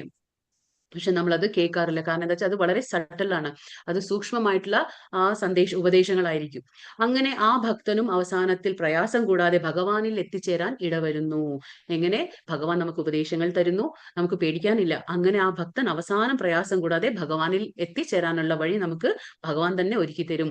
നിരന്തരം കൃഷ്ണാവബോധത്തോടെ ജീവിക്കുകയും പ്രേമഭക്തിയോടെ കൃഷ്ണന്റെ സേവ ചെയ്യുകയും ആണ് ആവശ്യമായ യോഗ്യത. എല്ലാത്തിനും ഒരു യോഗ്യത വേണ്ടല്ലേ. നമുക്ക് വെറുതെ കിട്ടുമോ ഭഗവാൻ? അല്ലെ, നമുക്ക് വെറുതെ ഒന്നും കിട്ടില്ല. നമുക്ക് ഒരു ചീഫ് മിനിസ്റ്ററെ കാണാൻ പറ്റില്ല, ഒരു പ്രൈം മിനിസ്റ്ററെ കാണാൻ പറ്റില്ല. പിന്നെ എങ്ങനെയാ ഭഗവാനെ കാണാൻ പറ്റുക? നമുക്ക് എളുപ്പത്തിൽ പറ്റുമോ? പറ്റില്ല. കുറച്ച് നമ്മൾ പരിശ്രമിക്കേണ്ടേ അല്ലെ. നമ്മുടെ ആ സ്നേഹം, ആ ഒരു ഭഗവാനോടുള്ള പ്രേമം, അതൊക്കെ ശരിയാണോ, അത് ശരിക്കുള്ള രീതിയിലാണോ എന്ന് ഭഗവാനും മനസ്സിലാവണ്ടേ അല്ലെ. അപ്പൊ നമ്മൾ എന്താ ചെയ്യേണ്ടത്? നിരന്തരം കൃഷ്ണാവബോധത്തോടെ നമുക്ക് ജീവിക്കണം. പ്രേമഭക്തിയിൽ നമ്മൾ ഭഗവാനെ സേവനം ചെയ്യണം. എങ്കിലേ ഭഗവാൻ അത് മനസ്സിലാവുള്ളൂ. അപ്പൊ ഭക്തന് കൃഷ്ണന് വേണ്ടി എന്തെങ്കിലും പ്രവൃത്തി ചെയ്തുകൊണ്ടേ ഇരിക്കണം നമുക്ക്. അത് പ്രേമപൂർവമാവുകയും വേണം. ഭഗവാൻ പറഞ്ഞില്ലേ, ആ ഭക്തിയ അത് ഇനി 11ാമത്തെ അധ്യായത്തിൽ ഭഗവാൻ പറയുന്നത്, എന്തു ചെയ്യുമ്പോഴും നമുക്ക് അവിടെ പ്രേമം ഉണ്ടായിരിക്കണം ഭഗവാനോട്, അല്ലാതെ വിശ്വാസം ഉണ്ടായിരിക്കണം. ഭഗവാൻ ഇല കൊടുത്താലും സ്വീകരിക്കും, ഒരു എന്താ പറയാ, ഒരു പഴം കൊടുത്താലും സ്വീകരിക്കും, ഒരു പുഷ്പം കൊടുത്താലും സ്വീകരിക്കും, ഒന്നുമില്ലെങ്കിലും വെള്ളം കൊടുത്താലും സ്വീകരിക്കും. പക്ഷെ ഭക്തിയോടെ പ്രേമത്തോടെ കൊടുക്കണം. ആത്മസാക്ഷാത്കാരത്തിന്റെ മാർഗത്തിൽ മുന്നോട്ടു പോകാൻ തക്ക ബുദ്ധിശക്തി ഇല്ലെങ്കിലും ഭക്തിപൂർവമായ ഭഗവത് സേവനത്തിൽ നിർവ്യാജം ഏർപ്പെട്ടുകൊണ്ടിരിക്കുന്നാൽ അയാൾക്ക് പുരോഗതിക്കും ഭഗവത് സന്നിധി പോകുന്നതിനുമുള്ള ഒരു അവസരം ഭഗവാൻ നൽകുന്നു, നമുക്ക് നൽകിക്കൊള്ളും. നമുക്ക് പേടിക്കാനില്ല. ഇപ്പൊ എനിക്ക് ഭഗവാനെ എന്താ പറയാ മനസ്സിലാക്കാൻ എനിക്ക് അതിനാവശ്യമായിട്ടുള്ള ബുദ്ധിശക്തി ഇല്ല, എനിക്ക് ഭഗവത്ഗീത വായിച്ചാൽ മനസ്സിലാവില്ല, അല്ലെങ്കിൽ എനിക്ക് ഭഗവത്ഗീത കേട്ട് കഴിഞ്ഞാലും എനിക്ക് മനസ്സിലാകുന്നില്ല, ഒന്നും വിഷമിക്കാനില്ല. പക്ഷെ നമ്മൾ എന്താണ് കലിയുഗത്തിലെ ധർമ്മം പറഞ്ഞിട്ടുള്ളത്, ആ ധർമ്മം മാത്രം അനുഷ്ഠിച്ചുകൊണ്ട് നമുക്കിതെല്ലാം പ്രാപിക്കാൻ കഴിയും. കാരണം കലിയുഗത്തിന്റെ ധർമ്മമാണ്. അത് ചെയ്യുമ്പോൾ തന്നെ നമ്മുടെ ഉള്ളിലെ ആ മാറ്റങ്ങൾ വരും. അപ്പൊ ഭഗവാന് മനസ്സിലാക്കാൻ പറ്റും ഭഗവാനെ എന്താണെന്നത്. അത് മാത്രം മതി. അപ്പൊ ഇവിടെ നമുക്കൊരു കഥ കേൾക്കാം. അതായത് ഒരു കഥ എന്ന് വെച്ചാൽ, ഒരു ബ്രാഹ്മണൻ ഉണ്ടായിരുന്നു. ഇവിടെ സൗത്ത് ഇന്ത്യയിൽ ഒരു ബ്രാഹ്മണൻ ഉണ്ടായിരുന്നു. ആ ശ്രീരംഗം എന്ന സ്ഥലത്ത്, തമിഴ്നാട്ടിലെ ശ്രീരംഗം എന്ന സ്ഥലത്ത് ഒരു ബ്രാഹ്മണൻ ഉണ്ടായിരുന്നു. അപ്പൊ ഈ ചൈതന്യ മഹാപ്രഭു അവതരിച്ചത് ഏതാണ്ട് 600 വർഷങ്ങൾക്ക് മുമ്പാണ്. അപ്പൊ ആ ചൈതന്യ മഹാപ്രഭു അവതരിച്ചത് എവിടെയാണ്? മായാപൂർ, അതായത് വെസ്റ്റ് ബംഗാളിലാണ് അവതരിച്ചത്. പക്ഷേ പ്രഭു ഈ യാത്ര ചെയ്തു, സൗത്ത് ഇന്ത്യയിലൊക്കെ യാത്ര ചെയ്തു. കൃഷ്ണൻ സ്വയം കൃഷ്ണൻ ചൈതന്യ രൂപത്തിൽ അവതരിച്ചപ്പോൾ സൗത്ത് ഇന്ത്യ വന്നു. ആ സൗത്ത് ഇന്ത്യ വന്ന സമയത്ത് ശ്രീരംഗം എന്ന സ്ഥലത്തേക്ക് എത്താണ്. അവിടെ എത്തുമ്പോൾ ഒരു ബ്രാഹ്മണൻ ഉണ്ടായിരുന്നു. ആ ബ്രാഹ്മണൻ നിരക്ഷരനായിരുന്നു, അതായത് വിദ്യാഭ്യാസം ഒന്നും ഇല്ലാത്ത ഒരു ബ്രാഹ്മണനാ. പക്ഷെ എന്നാ കൃഷ്ണൻ എന്ന് പറഞ്ഞ ഒരുപാട് ഇഷ്ടമാണ്. ആ കൃഷ്ണൻ അതാ നമ്മൾ പറഞ്ഞത് 9 രീതിയിലുള്ള ഭക്തിയുണ്ട്. ശ്രവണം, കീർത്തനം, വിഷ്ണു സ്മരണ എന്നുള്ള 9 രീതിയിലുള്ള ഭക്തിയില് ആദ്യത്തെ പടി എന്താണ്? ശ്രവണം, ഭഗവാനെ കുറിച്ച് കേൾക്കുന്നത്. അങ്ങനെയാണ് ഭഗവാനോട് ഇഷ്ടം തോന്നുക. അപ്പൊ ഈ ബ്രാഹ്മണൻ എന്താണ്, എന്നും ഗുരുവുണ്ട്, ബ്രാഹ്മണന് ഒരു ഗുരുവുണ്ട്. ആ ഗുരുവിന്റെ അടുത്തിരുന്ന് ഇങ്ങനെ കൃഷ്ണന്റെ കഥകളെല്ലാം കേൾക്കും. കൃഷ്ണനെ കുറിച്ചെല്ലാം കേട്ട് കേട്ട് ആ കൃഷ്ണനോട് വല്ലാത്തൊരു ഇഷ്ടം തോന്നാണ്. കൃഷ്ണനോട് വല്ലാത്തൊരു ഭക്തിയും ഇഷ്ടവും എല്ലാം ഉണ്ട്. പക്ഷെ എന്താ കാര്യം? നിരക്ഷരനാണ്. എന്താ പറയാ, ഭഗവത്ഗീത വായിക്കാൻ അറിഞ്ഞൂടാ. പക്ഷെ ഗുരു എന്നും പറയും ഭഗവത്ഗീത നമ്മൾ നിത്യേന വായിക്കണം, എന്നാലേ നമുക്ക് പുരോഗതി ഉണ്ടാവൂ എന്ന് പറയുമ്പോൾ ഇദ്ദേഹത്തിന് ഒരു വിഷമം തോന്നാണ്. അതായത് ഭഗവാനെ കുറിച്ച് ഇത്രയും കേൾക്കാൻ പറ്റുന്നുണ്ട്, പക്ഷെ എനിക്ക് ഭഗവാനെ കുറിച്ച് വായിച്ച് മനസ്സിലാക്കാൻ പറ്റുന്നില്ല എന്നുള്ള ഒരു വിഷമം. കാരണം വിദ്യാഭ്യാസം ഇല്ലായിരുന്നു. അപ്പൊ ആ സമയത്ത് ഈ ഗുരുവിന്റെ നിർദ്ദേശം എന്തായിരുന്നു? ഭഗവത്ഗീത നമ്മൾ നിത്യേന വായിക്കണം എന്ന്. അപ്പൊ ഇദ്ദേഹത്തിന് അത് കഴിയുന്നില്ല. അപ്പൊ എന്ത് ചെയ്യുന്നു? ഭഗവത്ഗീത നെഞ്ചിലേക്ക് ഇങ്ങനെ ചേർത്ത് പിടിച്ച് എന്നും കരയാണ്. അങ്ങനെ കരഞ്ഞുകൊണ്ടിരിക്കും എന്നും. കാരണം പറ്റുന്നില്ലല്ലോ, കയ്യിൽ പുസ്തകമുണ്ട്, പക്ഷെ ആ വിദ്യാഭ്യാസം ഇല്ലാത്തതുകൊണ്ട് അത് വായിക്കാൻ പറ്റാത്ത ഒരു അവസ്ഥയിലാണ് അദ്ദേഹം. അപ്പൊ ആ വഴിക്ക് ചൈതന്യ പ്രഭു വന്നു. ആ വന്ന സമയത്ത് ഇദ്ദേഹം കരയുന്നത് കണ്ടിട്ട് ചൈതന്യ പ്രഭു ചോദിച്ചു, എന്തിനാ കരയുന്നത്? അപ്പോ അദ്ദേഹം പറഞ്ഞു, ഇങ്ങനെയൊക്കെയാണ് എന്റെ ഗുരു പറഞ്ഞത്, നമ്മൾ നിത്യേന ഭഗവത്ഗീത വായിക്കണം എന്നൊക്കെ പറഞ്ഞു. പക്ഷെ എന്നെ കൊണ്ട് പറ്റുന്നില്ല, കാരണം ഞാനൊരു നിരക്ഷരനാണ്, എനിക്ക് വിദ്യാഭ്യാസം ഇല്ല, അതുകൊണ്ട് എനിക്ക് ഭഗവാന്റെ കാര്യങ്ങൾ കേൾക്കാനേ പറ്റുള്ളൂ, പക്ഷെ വായിക്കാൻ പറ്റുന്നില്ല എന്ന് പറഞ്ഞു. അപ്പോ അതുകൊണ്ടാണോ വിഷമിക്കുന്നത്, അതുകൊണ്ടാണോ കരയുന്നതെന്ന് ചോദിച്ചപ്പോൾ അദ്ദേഹം പറഞ്ഞു, അതിനല്ല ഞാൻ കരയുന്നത്. ഞാൻ കരയുന്നത് എന്താന്ന് വെച്ചാൽ ദിവസേന ഞാൻ എന്താ പറയാ, നമ്മുടെ ഗുരു പറയുന്നത് കേട്ടിട്ടുണ്ട്. എന്താ ഗുരു പറയാറ്? അതായത് ഭഗവാൻ ആരാണ്? എല്ലാത്തിന്റെ ഉറവിടമാണ്. ഭഗവാൻ പറഞ്ഞില്ല, ഇപ്പൊ നമ്മൾ നേരത്തെ മനസ്സിലാക്കി, ഭഗവാൻ ഈ കാണുന്ന ഭൗതിക പ്രപഞ്ചത്തിന്റെയും ആധ്യാത്മിക പ്രപഞ്ചത്തിന്റെയും എല്ലാത്തിന്റെയും സൃഷ്ടകർത്താവാണ്, ഭോക്താവാണ്, നിയന്താവാണ്, പരമനിയന്താവാണ്, പരമ ദേവോത്തമ പുരുഷനാണ്, എല്ലാമാണ് ഭഗവാൻ. എങ്കിലും എന്താണ് നമ്മൾ ആ ഭഗവത്ഗീതയുടെ ആദ്യത്തെ ആ ഒരു ഇതില് നമ്മൾ കാണാം, ആ പുസ്തകത്തിന്റെ ആദ്യത്തിലെ ചിത്രം എന്താണ്? ഭഗവാൻ ആരുടെ സാരഥിയായിരിക്കുന്നു? അർജുനന്റെ സാരഥിയായിട്ടിരിക്കുകയാണ്. ഇത്രയും വലിയൊരു സ്ഥാനത്തിരിക്കുന്ന ആ ഭഗവാൻ, അതുകൊണ്ടാണ് ഭഗവാനെ അച്യുത എന്ന് വിളിക്കുന്നത്. അത്രയും വലിയൊരു സ്ഥാനത്തിരിക്കുന്ന ആ ഭഗവാൻ അർജുനന്റെ സാരഥിയായിട്ടാണ് ഇരിക്കുന്നത്, അല്ലെ? അപ്പൊ ആ ഭഗവാൻ ഒരിക്കലും ചുതി പറ്റില്ല എന്ന് പറയുന്നത്, അത് ഭഗവാൻ ഭക്തന്മാരോട് കാണിക്കുന്ന സ്നേഹത്തിൽ ഒരിക്കലും ഭഗവാൻ ഫെയിൽ ആവില്ല. അതായത് അതിലൊരു ഒട്ടും പിന്നാക്കല്ല ഭഗവാൻ. അപ്പൊ ഇത് കണ്ടിട്ട് ഇദ്ദേഹത്തിന് സങ്കടം വരികയാണ്. അതായത് ഭഗവാൻ ഇത്രയും വലിയൊരു സ്ഥാനത്തിൽ ഇരുന്നിട്ട് പോലും എന്താ പറയാ, ഒരു ഭക്തന് വേണ്ടിയിട്ട് ഭഗവാൻ സാരഥിയുടെ സ്ഥാനമാണ് ഏറ്റെടുത്തത്. അത് കണ്ടിട്ട് അദ്ദേഹത്തിന് സഹിക്കാൻ പറ്റുന്നില്ല, കരയാണ്.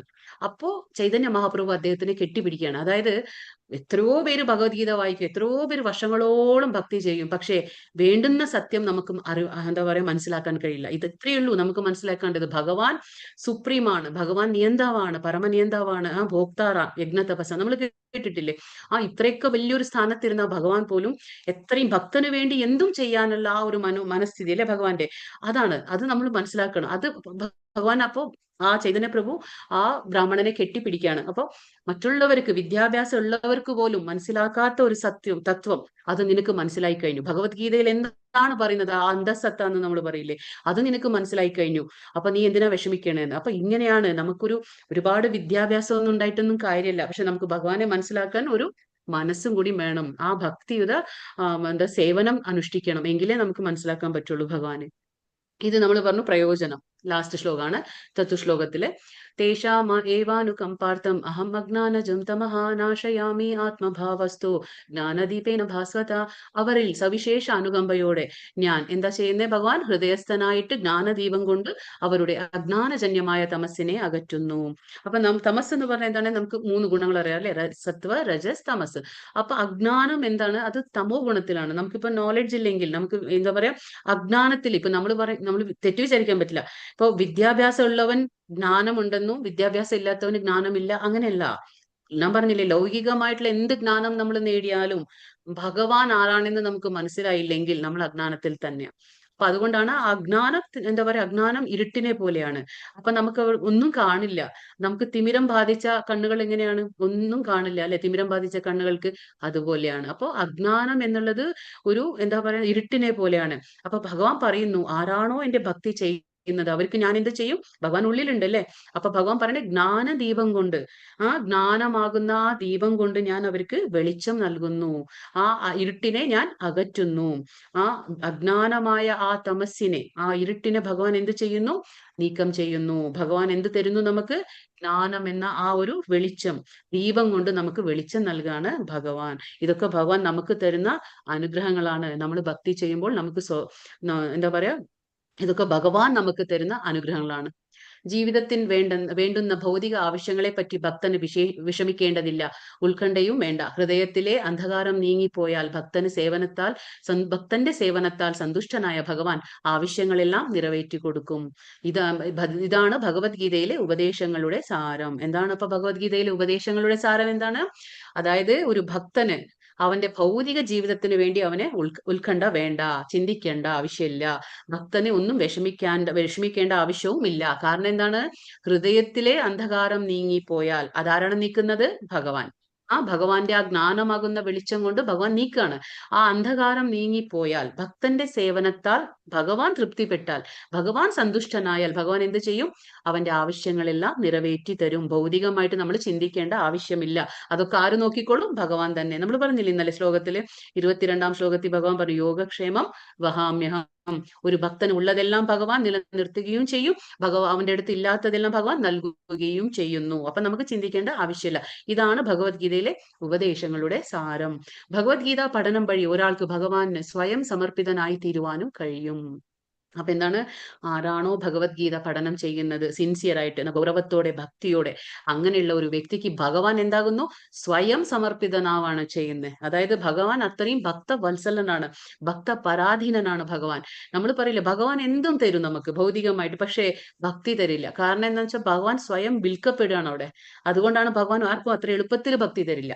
കാരണം നമുക്ക് അത്രയും നമ്മുടെ ആ സിൻസിയറിറ്റി, നമ്മുടെ അത്രയും ആ ഒരു എഫേർട്ട് ഉണ്ടെങ്കിൽ പരിശ്രമം ഉണ്ടെങ്കിൽ മാത്രമേ ഭഗവാൻ അത് നമുക്ക് തരുള്ളൂ. കാരണം ഭഗവാൻ എന്താണ്? ഭഗവാൻ ഭക്തി നമ്മൾ അത്രയും ചെയ്യുന്ന ഭക്തിക്ക് ഭഗവാൻ തൃപ്തനായി കഴിഞ്ഞാൽ എന്താണ്? സ്വയം സമർപ്പിതനായി തീരും. ആര്? ഭഗവാൻ. അത് സ്വയം വിൽക്കപ്പെടും ഭഗവാൻ. അതുകൊണ്ടാണ് ഭഗവാൻ നമുക്ക് അത്ര എളുപ്പത്തിൽ ഭക്തി തരില്ല. ഒരുപാട് പരീക്ഷണങ്ങൾ നമ്മുടെ ജീവിതത്തിൽ വന്നുകൊണ്ടേയിരിക്കും. എപ്പോഴാണ്? ഭക്തി നമ്മൾ ചെയ്യാൻ തുടങ്ങുമ്പോൾ. ഭക്തിപൂർവ്വം കൃഷ്ണന്റെ സേവനത്തിൽ മുഴുകുകയും ചെയ്യാം. സർവവും ഭഗവാൻ ഏറ്റെടുക്കുന്നതോടെ ഭക്തൻ ഭൗതിക പ്രയത്നങ്ങളിൽ നിന്നെല്ലാം തികച്ചും മുക്തനാകുന്നു. ആരാണോ ഭഗവാന് ജീവിതം സമർപ്പിക്കുന്നത് ഭക്തിയോടെ, അപ്പൊ എന്താണ്? ഭഗവാൻ ഏറ്റെടുക്കാണ് അവന്റെ ജീവിതം. എന്താണ്? ഭഗവാൻ സ്വയം ഏറ്റെടുക്കാണ്. അങ്ങനെ ആവുമ്പോ എന്താണ്? ആ ഭൗതിക പ്രയത്നങ്ങളിൽ നിന്ന് ആ ഭക്തൻ തികച്ചും മുക്തനാവാണ്. ഭഗവാൻ ഏറ്റെടുക്കുന്നതോടുകൂടി എന്താണ്? ഭക്തൻ ഫ്രീ ആവാണ്. ഭഗവാൻ എന്താ പറയാ, എല്ലാ കാര്യങ്ങളും നോക്കി നടത്തുന്ന ആരാണ്? പിന്നെ ഭഗവാൻ ആയിരിക്കും. അപ്പൊ ഭക്തനെ ചിന്തിക്കേണ്ട ആവശ്യമൊന്നും ഇല്ല. അപ്പൊ ഇതില് അർജുനൻ ഭഗവാനെ കുറിച്ച് പറയുന്ന ശ്ലോകങ്ങളാ. അർജുന ഉവാച പരം ബ്രഹ്മ പരന്ധാമ പവിത്രം പരമം ഭവാൻ പുരുഷം ശാശ്വതം ദിവ്യം ആദിദേവം അജം വിഭും ആഹുസ്വാം ഋഷയഃ സർവേ ദേവശ്രീ നാരദസ്തഥാ അസിതോ ദേവലോ വ്യാസ സ്വയം ചൈവാബ്രവീഷി മേ. അർജുനൻ പറയാണ്. എന്തൊക്കെയാ പറയണ അർജുനൻ ഇവിടെ? അങ്ങ് പരമ ദിവ്യോത്തമ പുരുഷനാണ്, പരമമായ ധാമമാണ്, അങ്ങ് പവിത്രമായതാണ്, നിരപേക്ഷ തത്വവും ഭഗവാൻ തന്നെ, സനാതനനാണ്, അഭൗതികനാണ്, ആദി പുരുഷനാണ്, അജനും മഹാനുമാണ് അങ്ങ്. ദേവർഷിയും നാരദനും അസിതൻ ദേവല വ്യാസൻ ഇങ്ങനെയുള്ള മുതലായ ഋഷികളെല്ലാം ഇത് ഊന്നി പറയുന്നു. ഇപ്പോൾ അങ്ങ് സ്വയം എന്നോട് ഇത് വ്യക്തമായി പറയുകയും ചെയ്യുന്നു. അപ്പൊ ഇതെന്താണ്? ഇതൊക്കെ അർജുനൻ പറയുന്ന കാര്യങ്ങളാണ്. ആരോട്? ഭഗവാനെ പറയണം. എന്താണ്? അങ്ങ് പരമ ദിവ്യോത്തമ പുരുഷനാണ്, പരമമായ ധാമവും പവിത്രമായതുമാണ്, സനാതനനാണ്, അഭൗതികനാണ്, ആദി പുരുഷനാണ്, അജനാണ്. അജൻ എന്ന് പറഞ്ഞാൽ ജന്മമില്ലാത്തത്. അജനാണ്, മഹാനാണ്. ഇതൊക്കെ അർജുനൻ പറയുന്ന കാര്യങ്ങളാണ് ഭഗവാന്. വിസ്തരേണാത്മനോ യോഗം വിഭൂതിം ച ജനാർദ്ദന ഭൂയഃ കഥയ തൃപ്തിർഹി ശൃണ്വതോ നാസ്തി മേ മൃതം. അങ്ങയെ പറ്റി കേട്ടിട്ട് എനിക്ക് ഒരിക്കലും മതി വരുന്നില്ല. കേൾക്കുന്തോറും അങ്ങയുടെ വാക്കുകളാകുന്ന അമൃതത്തെ ആസ്വദിക്കുവാൻ തോന്നുന്നു. ഹേ ജനാർദ്ദന, അങ്ങയുടെ വിഭൂതികളെ പറ്റി, അവയുടെ യൗകിക പ്രഭാവത്തെ പറ്റി വീണ്ടും വിശദമായി വിവരിച്ചു തന്നാലും. അപ്പൊ ഇവിടെ അർജുനൻ എന്താ ചോദിക്കുന്നത്? അതായത് അങ്ങയെ കുറിച്ച് കേട്ട് എനിക്ക് മതി വരുന്നില്ല, വീണ്ടും വീണ്ടും കേൾക്കാൻ തോന്നുന്നു. കേൾക്കുന്തോറും അങ്ങയുടെ വാക്കുകൾ ആകുന്ന അമൃതത്തെ ആസ്വദിക്കുവാൻ വീണ്ടും തോന്നുകയാണ് എനിക്ക്. അപ്പൊ വീണ്ടും അങ്ങയുടെ വിഭൂതികൾ, അതായത് ശക്തികളെ കുറിച്ചൊന്ന് എനിക്ക് പറഞ്ഞു തന്നാലും എന്ന് ചോദിക്കുകയാണ് അർജുനൻ. നമുക്കറിയാലേ, 5000 വർഷങ്ങൾക്ക് മുമ്പാണ് ഈ ഭഗവത്ഗീത ഭഗവാൻ ആർക്കാണ്? അർജുനന് ഉപദേശിച്ചത്. ഇന്നും നമ്മൾ ഇവിടെ ഇരുന്നിട്ട് അത് കേൾക്കുന്നുണ്ട്, ഇന്നും നമ്മളത് പറയുന്നുണ്ട് അല്ലെ. ഇപ്പോഴും നമുക്കത് എന്തോ ഒരു പുതുമയുണ്ട് അല്ലെ. അപ്പൊ ഇപ്പോഴും നമുക്ക് ഇത്രയും ആനന്ദം കിട്ടുന്നുണ്ട് ആ ഭഗവത്ഗീതയുടെ കാര്യങ്ങൾ, ഭഗവാൻ പറഞ്ഞ കാര്യങ്ങളൊക്കെ കേൾക്കുമ്പോൾ നമുക്ക് ഇത്ര ആനന്ദം കിട്ടുന്നുണ്ടെങ്കിൽ നമുക്ക് ഊഹിച്ചെടുക്കാം അല്ലെ. അർജുനൻ നേരിട്ട് ഭഗവാന്റെ ആ മുഖപദ്മത്തിൽ നിന്ന് കേട്ടതാണ്, അമൃത തുല്യമായ ആ വാക്കുകൾ അർജുനൻ കേട്ടതാണ്. അപ്പൊ അദ്ദേഹത്തിന്റെ ആ ഒരു ആനന്ദത്തിന്റെ കാര്യം നമുക്ക് മനസ്സിലാക്കാൻ പറ്റൂലേ, ഊഹിക്കാൻ പറ്റൂലേ. അതുകൊണ്ടാണ് വീണ്ടും വീണ്ടും കേൾക്കാൻ തോന്നുന്നു എന്ന് അർജുനൻ പറയാണ്. അപ്പൊ ഭഗവാൻ പറയാണ്, ശ്രീ ഭഗവാനുവാച ഹന്ത തേ കഥയിഷ്യാമി ദിവ്യാഹ്യാത്മ വിഭൂതയഃ പ്രാധാന്യതഃ കുരു ശ്രേഷ്ഠ നാസ്ത്യത്യന്തോ വിസ്തരണ്യമേ. ശ്രീ ഭഗവാൻ പറഞ്ഞു, അർജുന, ഭാസുരങ്ങളായ എന്റെ വിഭൂതികളെ പറ്റി ഞാൻ ഇനി പറഞ്ഞു തരാം. പ്രാധാന്യമുള്ളവയെ പറ്റി മാത്രം. ഭഗവാൻ പറയണേ, ഞാൻ പറഞ്ഞു തരാം, പക്ഷെ വളരെ പ്രാധാന്യമുള്ളത് മാത്രമാണ് ഞാൻ പറഞ്ഞു തരുന്നത്. കാരണം എന്താന്ന് വെച്ചാല് വിസ്തരിക്കുകയാണെങ്കിൽ അവയ്ക്ക് അവസാനം ഉണ്ടാവില്ല. ഞാൻ വിസ്തരിച്ചു പറയാൻ പറ്റില്ല. ഞാൻ എന്താ പറയാ, ഒരു ബ്രീഫ് എന്ന് നമ്മൾ പറയില്ലേ, അങ്ങനെ ഒരു ബ്രീഫായിട്ട് ഞാൻ പറഞ്ഞുതരാമെന്ന് ഭഗവാൻ പറഞ്ഞു കൊടുക്കുകയാണ്. കാരണം ഭഗവാന്റെ ലീലകളാവട്ടെ, ഭഗവാന്റെ വിഭൂതികളാവട്ടെ ഒക്കെ നമുക്ക് കടലിലെ തിരമാലകളെ പോലെ എണ്ണാൻ പറ്റില്ല, നമുക്ക് അത്രയും കൂടുതലാണ്. അത് ഭഗവാൻ പറഞ്ഞു കൊടുക്കുകയാണ്. അഹമാത്മാ ഗുഡാകേശ സർവഭൂതാശയസ്ഥിതഃ അഹം ആദിശ്ച മധ്യം ച ഭൂതാനാം അന്ത ഏവ ച. ഹേ അർജുന, ജീവജാലങ്ങളുടെ എല്ലാം ഹൃദയത്തിൽ സ്ഥിതി ചെയ്യുന്ന പരമാത്മാവാണ് ഞാൻ. നമുക്കതറിയാലോ അല്ലെ. 2ാമത്തെ അധ്യായത്തിലൂടെ നമ്മൾ മനസ്സിലാക്കി. അവയുടെ തുടക്കവും മധ്യവും അവസാനവും ഞാനാകുന്നു. നമുക്കറിയാം ഭഗവാന്റെ അംശമാണ് ഞങ്ങൾ. അതുകൊണ്ട് ആത്മാവ് നമ്മുടെ എന്താണ്? സനാതനമാണ്, അവിനാശിയാണ്. അത് ബ്രഹ്മം എന്ന് പറഞ്ഞില്ലേ, അതാണ്. അതിനൊരിക്കലും നമുക്കൊന്നും ചെയ്യാൻ പറ്റില്ല. അപ്പോ ജീവജാലങ്ങളുടെ എല്ലാം ഹൃദയത്തിൽ എങ്ങനെയാണ് ഭഗവാൻ സ്ഥിതി ചെയ്യുന്നത്? പരമാത്മാ രൂപത്തിൽ. അതിന്റെ തുടക്കവോ ആദിയോ മധ്യമോ ഒന്നും തന്നെ നമുക്ക് മനസ്സിലാക്കാൻ കഴിയില്ല. ഇപ്പൊ ഇവിടുന്ന് ഇങ്ങോട്ട് നമുക്ക് ഭഗവാൻ എന്താണ് വിഭൂതികളെ കുറിച്ച് പറയാണ്. ഭഗവാന്റെ ശക്തി, അതായത് നമ്മൾ പറഞ്ഞില്ലേ, നമ്മുടെ ഈ ഇന്ദ്രിയങ്ങൾക്ക് എങ്ങനെയാണ് ഭൗതിക പ്രപഞ്ചത്തിലെ ഓരോന്നും കാണുമ്പോൾ നമുക്ക് ഭഗവാനെ ഓർത്തെടുക്കാൻ പറ്റുക. അല്ലെങ്കിൽ ഭഗവാൻ എന്താണ്? ദിവ്യ അജ്ഞാനമാണ്, നമുക്ക് മനസ്സിലാക്കാൻ പറ്റില്ല. പക്ഷേ ഭഗവാൻ നമുക്ക് എളുപ്പമാക്കി തരാണ്. ഭൗതിക പ്രപഞ്ചത്തിലെ നമ്മൾ പുറത്തിറങ്ങി കഴിഞ്ഞാൽ നമ്മൾ കാണുന്നതിൽ എല്ലാത്തിലും നമുക്ക് എങ്ങനെയാണ് ഭഗവാനെ കാണാൻ കഴിയുക, ഭഗവാനെ എങ്ങനെയാണ് നമുക്ക് ഓർത്തെടുക്കാൻ കഴിയുക എന്ന് ഭഗവാൻ കാണിച്ചു തരാണ്. ആദിത്യന്മാരുടെ കൂട്ടത്തിൽ വിഷ്ണുവും, ജ്യോതിസുകളിൽ ദീപ്തിമത്തായ സൂര്യനും, മരുത്തുക്കളിൽ ഞാൻ മരീച്ചു. മരുത്ത് എന്ന് പറഞ്ഞാൽ കാറ്റ്. നക്ഷത്രങ്ങളിൽ ചന്ദ്രനുമാണ് ഞാൻ. നക്ഷത്രം എന്ന് പറഞ്ഞാൽ നക്ഷത്രങ്ങൾ കാണുന്ന അതിൽ എന്താണ്? ചന്ദ്രനാണ് ഞാൻ. അതായത് നക്ഷത്രാണമഹം ശശിഹി എന്ന് ഭഗവാൻ പറയാറുണ്ട്. വേദങ്ങളിൽ സാമവേദവും, ദേവന്മാരിൽ ഇന്ദ്രനും, ഇന്ദ്രിയങ്ങളിൽ മനസ്സ് എന്താണ്? ഇന്ദ്രിയമാണ്. നമുക്ക് ഇന്ദ്രിയങ്ങൾ അറിയാം. ജ്ഞാനേന്ദ്രിയം 5ഉണ്ട്. കണ്ണ്, മൂക്ക്, നാക്ക്, ചെവി, ത്വക്ക് നമുക്കറിയാലോ. അതേപോലെ കർമ്മേന്ദ്രിയങ്ങൾ 5ഉണ്ട്. അപ്പൊ ഇതൊരു മനസ്സ് 11. അങ്ങനെ 11 ഇന്ദ്രിയങ്ങളുണ്ട് അല്ലെ. അപ്പൊ ഇത് മനസ്സ് ഒരു ഇന്ദ്രിയാണ്. അപ്പൊ ഭഗവാൻ ഇന്ദ്രിയങ്ങളിൽ വെച്ച് ഞാൻ എന്താണ്? മനസ്സാണ്. ജീവഗണങ്ങളിൽ ജീവചൈതന്യവുമാണ്. അതായത് അവബോധം എന്താണ്? ഭഗവാനാണെന്ന് ഭഗവാൻ. അതുകൊണ്ടാണ് നമ്മൾ കൃഷ്ണ അവബോധം. നമ്മുടെ അവബോധത്തിൽ ആരെ ഇരുത്തണം? കൃഷ്ണൻ എന്നെ ഇരുത്തണം. നമ്മൾ കൃഷ്ണന്റെ കാര്യങ്ങൾ തന്നെ നിറയ്ക്കണം അവിടെ. പിന്നെ രുദ്രന്മാരിൽ വെച്ച് ശിവനാണ് ഞാൻ. യക്ഷരാക്ഷസരിൽ വെച്ച് ഞാൻ എന്താണ്? കുബേരനും. വസുക്കളിൽ ഞാൻ അഗ്നിയും, പർവ്വതങ്ങളിൽ ഞാൻ മേരുവുമാണ്. ഹേ അർജുന, പുരോഹിതന്മാരിൽ പ്രധാനിയായ ബൃഹസ്പതിയും, സേനാധിപരിൽ കാർത്തികേയനുമാണ് ഞാൻ. ജലാശയങ്ങളിൽ ഞാൻ സമുദ്രവും ഞാൻ തന്നെ. മഹർഷികളിൽ വെച്ച് ഭൃഗുവും, സ്പന്ദനങ്ങളിൽ അതായത് വാക്കുകളിൽ അഭൗതികമായ ഓംകാരവും, യജ്ഞങ്ങളിൽ ഞാൻ തിരുനാമജപവും, സ്ഥാവരങ്ങളിൽ ഹിമാലയവുമാണ് ഞാൻ. ഇപ്പൊ അതേ ശ്ലോകം തന്നെ ഇത്. മഹർഷീണാം ഭൃഗുരഹം ഏകക്ഷരം എന്താ പറയാ, യജ്ഞാനാം ജപയജ്ഞോസ്മി. അതായത് ഇപ്പൊ നമ്മൾ പറയാറില്ലേ, യജ്ഞാനാം ജപയജ്ഞോസ്മി. യജ്ഞങ്ങളിൽ വെച്ച് എന്താണ് ഭഗവാൻ? തിരുനാമ ജപം. എന്താണ് യജ്ഞങ്ങളിൽ? ഭഗവാൻ തന്നെ പറയുന്നു, യജ്ഞങ്ങളിൽ വെച്ച് ഞാൻ തിരുനാമ ജപമാണ്. അപ്പൊ സ്ഥാവരങ്ങളിൽ ഹിമാലയമാണ് ഞാൻ. ഭഗവാൻ പറയാണ് അഭൗതികമായ ഓംകാരവും ഞാൻ തന്നെ. വൃക്ഷങ്ങളിൽ അശ്വത്ഥവും, ദേവർഷിമാരിൽ നാരദനും, ഗന്ധർവന്മാരിൽ ചിത്രരഥനും, യോഗസിദ്ധി നേടിയവരിൽ കപിലമുനിയും ഞാനാണ്. അശ്വങ്ങളിൽ ഞാൻ ഉച്ചൈശ്രവസാണ്. എന്താണ് അശ്വങ്ങളിൽ ഭഗവാൻ? ഉച്ചൈശ്രവസ് എന്ന കുതിരയാണ്. നമുക്കറിയാം അമൃതം നേടാനായി നമ്മൾ കലക്കപ്പെട്ട സമുദ്രത്തിൽ അല്ലെ, പാലാഴി മഥനം എല്ലാവർക്കും അറിയാം അല്ലെ. അപ്പൊ ആ സമുദ്രത്തിൽ പിറന്ന കുതിരയാണ് ഉച്ചൈശ്രവസ്. അതൊരു കുതിരയാണ്.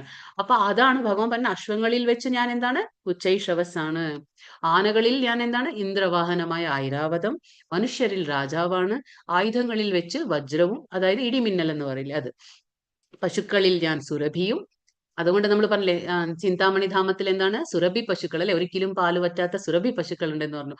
അപ്പൊ പശുക്കളിൽ ഭഗവാൻ ആരാണ്? സുരഭിയും, ജനനഹേതുകളിൽ കാമദേവനും, സർപ്പങ്ങളിൽ വാസുകിയും ഞാൻ തന്നെ, അനേക ഫണങ്ങളോടുകൂടിയ നാഗങ്ങളിൽ ഞാൻ അനന്തനാണ്, പിന്നെ ജലജീവികളിൽ വരുണനാണ്, പിതൃക്കളിൽ അര്യമാവ്. നമ്മൾ പറഞ്ഞു ആരാണോ പിതൃക്കളെ ആരാധിക്കുന്നത് അവര് പിതൃലോകത്തേക്ക് പോകുമെന്ന് പറഞ്ഞു അല്ലെ. അപ്പൊ പിതൃലോകമുണ്ട്.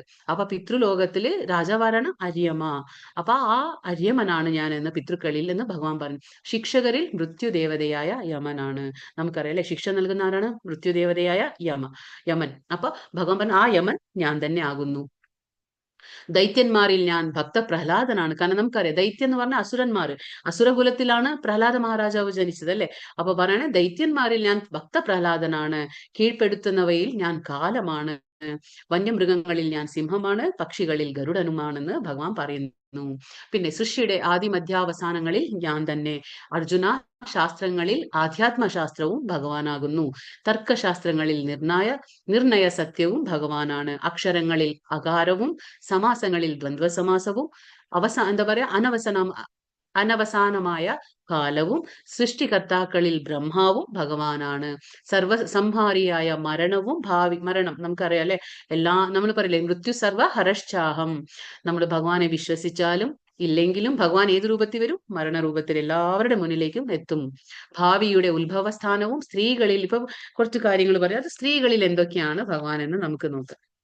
ഭഗവാൻ എന്താ പറയുന്നത്?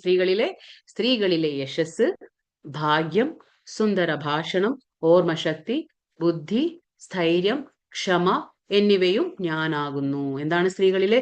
അപ്പൊ നമുക്ക് സ്ത്രീകളെ കാണുമ്പോൾ അവർക്ക് യശസ് ഉണ്ടെങ്കിൽ, അവർക്കൊരു ഭാഗ്യമുണ്ടെങ്കിൽ, അവർക്കൊരു സുന്ദര ഭാഷണമുണ്ടെങ്കിൽ, ആ സ്ത്രീക്ക് ഒരുപാട് ഓർമ്മശക്തി ഉണ്ടെങ്കിൽ, സ്ത്രീകളിൽ ഒരുപാട് ബുദ്ധി ഉണ്ടെങ്കിൽ, സ്ഥൈര്യം എന്ന് പറഞ്ഞാൽ ദൃഢത അതുണ്ടെങ്കിൽ, പിന്നെ സ്ത്രീകളിൽ ക്ഷമ ഉണ്ടെങ്കിൽ, ഇതൊക്കെ എന്താണ്? ഇതൊക്കെ ഭഗവാൻ. അപ്പൊ നമുക്ക് ഏത് സ്ത്രീയെ കാണുമ്പോഴും ഇതൊക്കെ ക്വാളിറ്റീസ് ആണ്. ഇതൊക്കെ കണ്ടു കഴിഞ്ഞാൽ നമ്മൾ എന്താ ഉടനടി ആരെ ആലോചിക്കണം? ഭഗവാനെ ആലോചിക്കണം, കൃഷ്ണനെ ആലോചിക്കണം. അപ്പൊ ഇതൊക്കെ ഉണ്ടെങ്കിൽ ഒരു സ്ത്രീയിൽ എന്താണ്? ഓരോ സ്ത്രീയിലും ഓരോന്നും ഉണ്ടായിരിക്കാം. അപ്പൊ ഇതൊക്കെ കാണുമ്പോൾ നമുക്ക് ഉടനടി ആരെ ഓർക്കണം? ഭഗവാനെ ഓർക്കണം. കാരണം ഇതൊക്കെ ഭഗവാൻ ആകുന്നു എന്ന് ഭഗവാൻ പറയുന്നു. സാമവേദ സൂക്തങ്ങളിൽ ബൃഹത് സാമവും, ഛന്ദസ്സുകളിൽ വെച്ച് ഗായത്രി മന്ത്രവും, മാസങ്ങളിൽ വെച്ച് മാർഗശീർഷവും, അതായത് നവംബർ ഡിസംബർ ആയിട്ടുള്ള ആ മാസം ഞാനാകുന്നു, ഋതുക്കളിൽ ഞാൻ വസന്ത ഋതുവാണ് എന്ന് ഭഗവാൻ പറയുന്നു. പിന്നെ വഞ്ചകരുടെ ചൂതുകളിയും തേജസ്വികളുടെ തേജസ്സും ഞാനാകുന്നു, ജയവും പിന്നെ സതുദ്യമവും ശക്തരുടെ കരുത്തും ഞാൻ തന്നെ. വൃഷ്ണികുലത്തിൽ വാസുദേവനും, പാണ്ഡവരിൽ ഞാൻ അർജുനനാകുന്നു, മുനികളിൽ ഞാൻ വ്യാസനാകുന്നു, ചിന്തകരിൽ ഞാൻ ഉഷനാകവി. ഉഷനാകവി എന്ന് പറഞ്ഞാൽ ശുക്രാചാര്യർ, അസുരഗുരു എന്ന് നമുക്കറിയാലോ. അപ്പൊ ശുക്രാചാര്യ ഉഷനാകവി. അപ്പോ ചിന്തകരിൽ ഞാൻ ഉഷനാകവിയുമാകുന്നു, നിയമരാഹിത്യങ്ങളെ അടിച്ചമർത്തുന്ന പദ്ധതികളിൽ ഞാൻ ദണ്ഡം, അതായത് ശിക്ഷ നൽകില്ലേ നമുക്ക്, അതാണ്.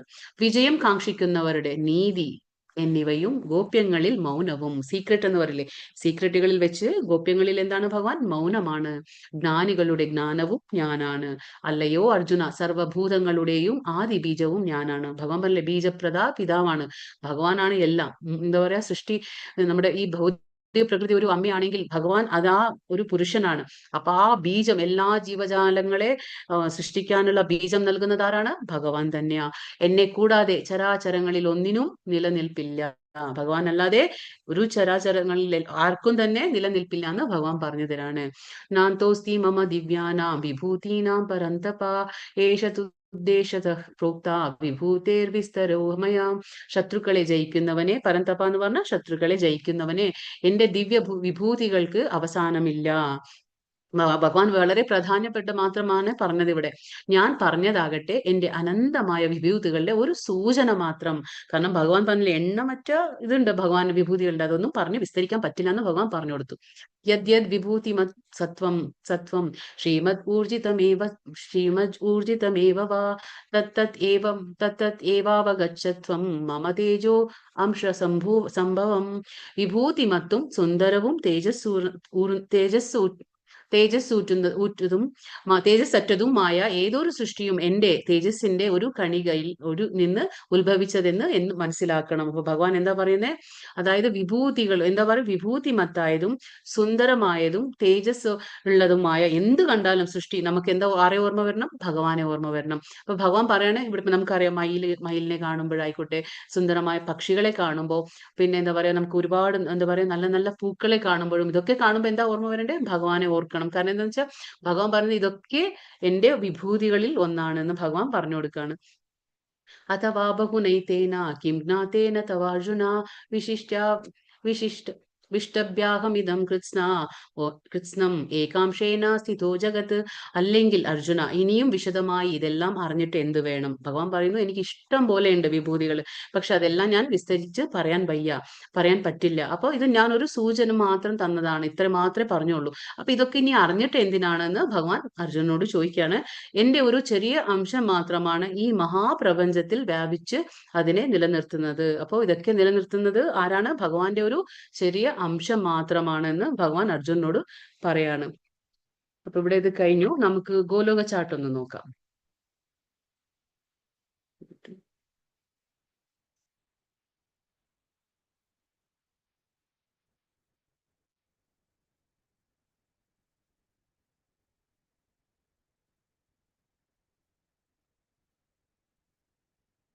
ഇത് ചാർട്ട് കാണുന്നുണ്ടോ? ഗോലോക ചാർട്ട് കാണുന്നുണ്ടോ? ഓക്കെ, കാണാം മാതാജി. കാണുന്നുണ്ട്. ഓക്കെ. ഇവിടെ ഇപ്പൊ നമ്മൾ പറയാറില്ലേ, എപ്പോഴും നമ്മൾ എന്താ പറയാറ്? ഗോലോക ചാട്ട് അല്ലെ, ഗോലോക എന്ന് പറയും അല്ലെ, ഗോലോക വൃന്ദാവനം, ഭഗവാന്റെ ഗോലോക വൃന്ദാവനം അതെങ്ങനെയാന്ന് നോക്ക്. ഇവിടെ താഴ്ത്ത് കാണുന്നില്ലേ, ഇതാണ് ഭൗതിക പ്രപഞ്ചം. ഇതാണ് ഇപ്പൊ കണ്ടില്ലേ, ഇതാണ് ഭൗതിക പ്രപഞ്ചം. ഈ ഭൗതിക പ്രപഞ്ചം. പിന്നെ ഇവിടെ ആരാ കിടക്കുന്നത്? കാർണോദക സായി വിഷ്ണു. നമ്മൾ പറഞ്ഞില്ലേ 3 വിഷ്ണു വിസ്തരണങ്ങൾ. അപ്പൊ അതാണ്. അപ്പോ ഈ നമ്മൾ പറഞ്ഞുതരാം. അപ്പൊ ആധ്യാത്മിക ലോകം എന്ന് പറഞ്ഞാല് 3/4 ഭാഗമാണ്, ഭൗതിക പ്രപഞ്ചം എന്ന് പറഞ്ഞാൽ 1/4 ഭാഗമാണ്. അപ്പൊ 3/4 ഭാഗം ആധ്യാത്മിക പ്രപഞ്ചവും 1/4 ഭാഗം എന്താണ്? ഭൗതിക പ്രപഞ്ചമാണുള്ളത്. അപ്പൊ 1/4 ഭാഗം ഭൗതിക പ്രപഞ്ചത്തില് ആ പ്രപഞ്ചം നമ്മൾ പറഞ്ഞു ആരാ സൃഷ്ടിക്കുന്നത്? ഭഗവാന്റെ രൂപവിസ്തരണങ്ങളായ ആദ്യത്തെ വിഷ്ണു ആരാണ്? കാർണോദക സായി വിഷ്ണു. ഇത് ഈ കടക്കുന്ന കണ്ടില്ലേ, ഇവിടെയാണ്. ഈ വിഷ്ണു ആണ് കാർണോദക സായി വിഷ്ണു. അപ്പൊ ഈ വിഷ്ണു ആണ് കാർണോദക സായി വിഷ്ണു ഇവിടെ കാണാറുണ്ട്. അപ്പൊ ഈ വിഷ്ണു ഇങ്ങനെ കിടക്കുമ്പോ ഈ വിഷ്ണു ഇത് കാണുന്ന ഈ ചെറിയ മഞ്ഞ മുട്ടകളെ പോലെ കാണുന്നതുണ്ട്, ഇതൊക്കെ ഓരോ ബ്രഹ്മാണ്ടമാണ്. ഇതൊക്കെ എന്താണ്? ഓരോ ബ്രഹ്മാണ്ടമാണ്. അപ്പൊ ഭഗവാന്റെ രോമകൂപങ്ങളിൽ നിന്ന് വരുന്നതാണ്, സൃഷ്ടിക്കപ്പെടുന്നതാണ് ഓരോ ബ്രഹ്മാണ്ടങ്ങളും. അപ്പൊ ഓരോ ബ്രഹ്മാണ്ടത്തിൽ എന്താണ്? ഓരോ പലതരത്തിലുള്ള ജീവജാലങ്ങളാണ് ഉള്ളത്. അപ്പൊ അങ്ങനെ ഒരു ബ്രഹ്മാണ്ടം തുറന്നു കഴിഞ്ഞാല് അതെങ്ങനെ കാണുമെന്നാണ് നമുക്കിവിടെ കാണാം. ഇതാണ് ആ ബ്രഹ്മാണ്ടം തുറന്ന ഇങ്ങനെ കാണും. അപ്പൊ ഒരു ബ്രഹ്മാണ്ടത്തിൽ എന്തുണ്ട്? നമ്മൾ പറഞ്ഞു 14 ലോകങ്ങളാണ് ഇനി കാണുന്നത്. അപ്പൊ നമ്മൾ എന്ത് പറഞ്ഞു? കാർണോദക സായി വിഷ്ണു എന്ത് ചെയ്യും?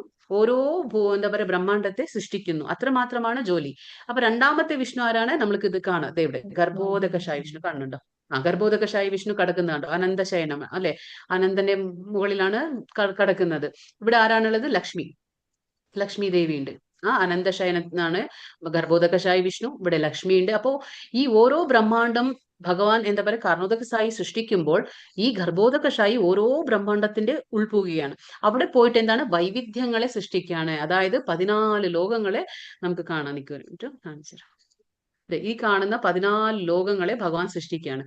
ഈ 14 ലോകങ്ങൾ എങ്ങനെയാ വരുന്നത്? ഭഗവാന്റെ പൊക്കിൽ കുടി, അതായത് ഭഗവാന്റെ പൊക്കിൽ കുടിയിൽ നിന്ന് ഒരു താമരത്തണ്ട് ഇങ്ങനെ പോകുന്നു, കണ്ടോ? ഈ താമരത്തണ്ടിലാണ് 14 ലോകങ്ങളും കാണുന്നത്. ഈ 14 ലോകങ്ങളും എവിടെയാണ്? ഭഗവാന്റെ പൊക്കിൽ കുടിയിൽ നിന്ന് പോകുന്ന ആ താമരത്തണ്ടിലാണ് 14 ലോകങ്ങളും. അപ്പൊ 14 ലോകങ്ങളിൽ വെച്ച് ഏറ്റവും വലിയ ലോകം ഏതാണ്?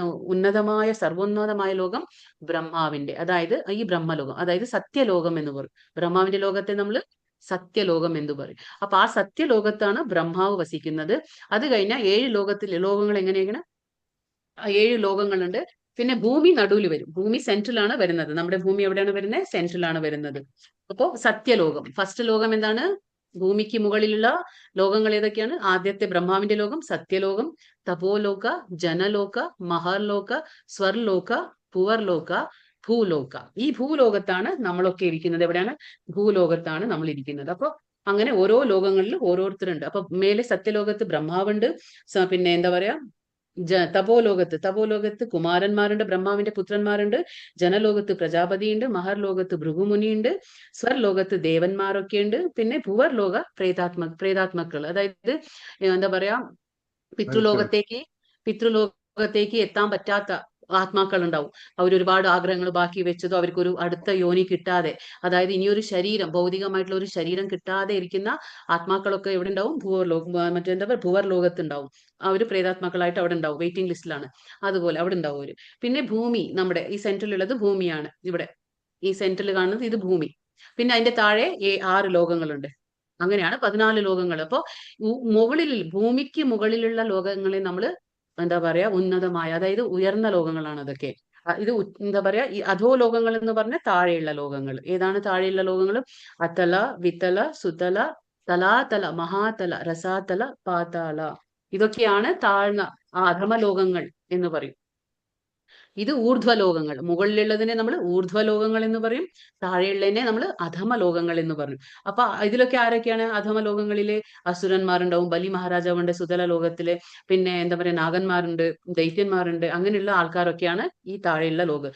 പിന്നെ എല്ലാം കഴിഞ്ഞിട്ട് ലാസ്റ്റിൽ എന്താണ്? ഈ ലോകങ്ങളുടെ താഴെയാണ്, ഏറ്റവും താഴെ കാണാൻ നമുക്ക് നരകലോകങ്ങൾ. കണ്ടില്ലേ ഇവിടെ നരകങ്ങൾ, അതായത് 28 നരകലോകങ്ങളുണ്ട്. 28 ഹെൽസ് എന്ന് പറയും. നരകലോകങ്ങൾ ഇവിടെയാണ്. അതിന്റെ ഏതാണ്ട് അടുത്ത് തന്നെ വരും പിതൃലോകം. ഇതിന്റെ അടുത്തൊക്കെ തന്നെ പിതൃലോകം വരും. പിന്നെ നമ്മൾ പറഞ്ഞു രണ്ടാമത്തെ വിഷ്ണുവിന്റെ കാര്യം ഇതാണ്. അപ്പൊ ആദ്യത്തെ വിഷ്ണു എന്താണ്? ഇങ്ങനെ ഓരോ ബ്രഹ്മാണ്ടം സൃഷ്ടിക്കുന്നു. രണ്ടാമത്തെ വിഷ്ണു ഗർഭോദകശായി വിഷ്ണു. പക്ഷെ വ്യത്യാസം എന്താന്ന് വെച്ചാല്, ഗർഭോദകശായി വിഷ്ണുവിന് ഒരു അനന്തനുണ്ട്, ലക്ഷ്മി ദേവി ഉണ്ട്. പക്ഷെ ഇവിടെ കാർണോദകശായി വിഷ്ണുവിനെ നമുക്ക് കാണാൻ ആരുമില്ല, ഒറ്റയ്ക്കാണ് കിടക്കുന്നത്. കാർണോദകശായി വിഷ്ണു ഒറ്റയ്ക്ക് കിടക്കുകയാണ്. അപ്പൊ ഗർഭോദകശായി വിഷ്ണു ഇവിടെ പോയി, ഇവിടെ 14 ലോകങ്ങളും സൃഷ്ടിച്ചു. 14 ലോകങ്ങളിൽ എന്ത് സൃഷ്ടിച്ചു? ജീവജാലങ്ങളെ സൃഷ്ടിച്ചു.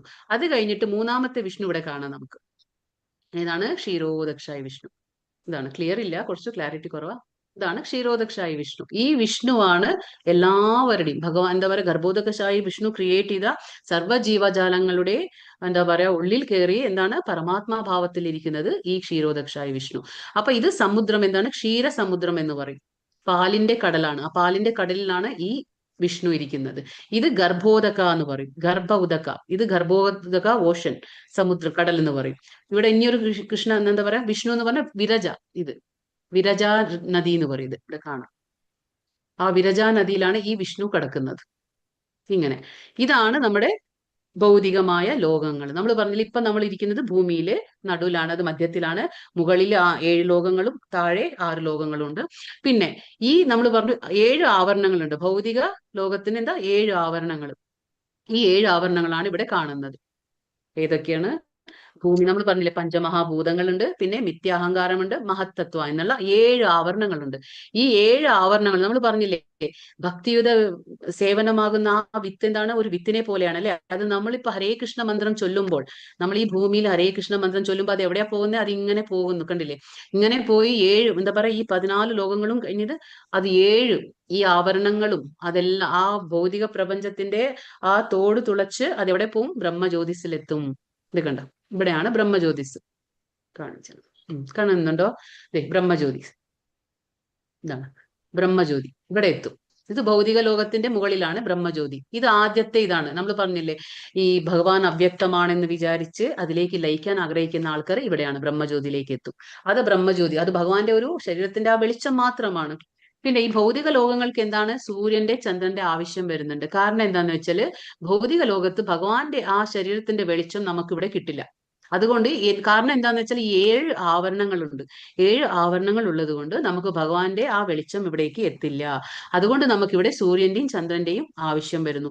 പക്ഷെ വൈകുണ്ഠ ലോകങ്ങളിൽ അങ്ങനെയല്ല. അവിടെ സൂര്യന്റെയും ചന്ദ്രന്റെയും ഒന്നും ആവശ്യം വരുന്നില്ല. ഇപ്പൊ നമ്മൾ പറഞ്ഞു ബ്രഹ്മജ്യോതി അല്ലെ.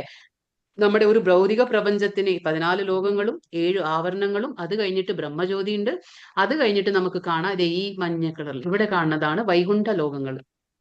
എന്താണ്?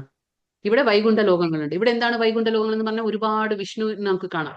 വിഷ്ണുവിന്റെ പല രൂപങ്ങളാണ്. എന്താണ് ഇത് വിഷ്ണുവിന്റെ പല രൂപം എന്ന് പറഞ്ഞാല്?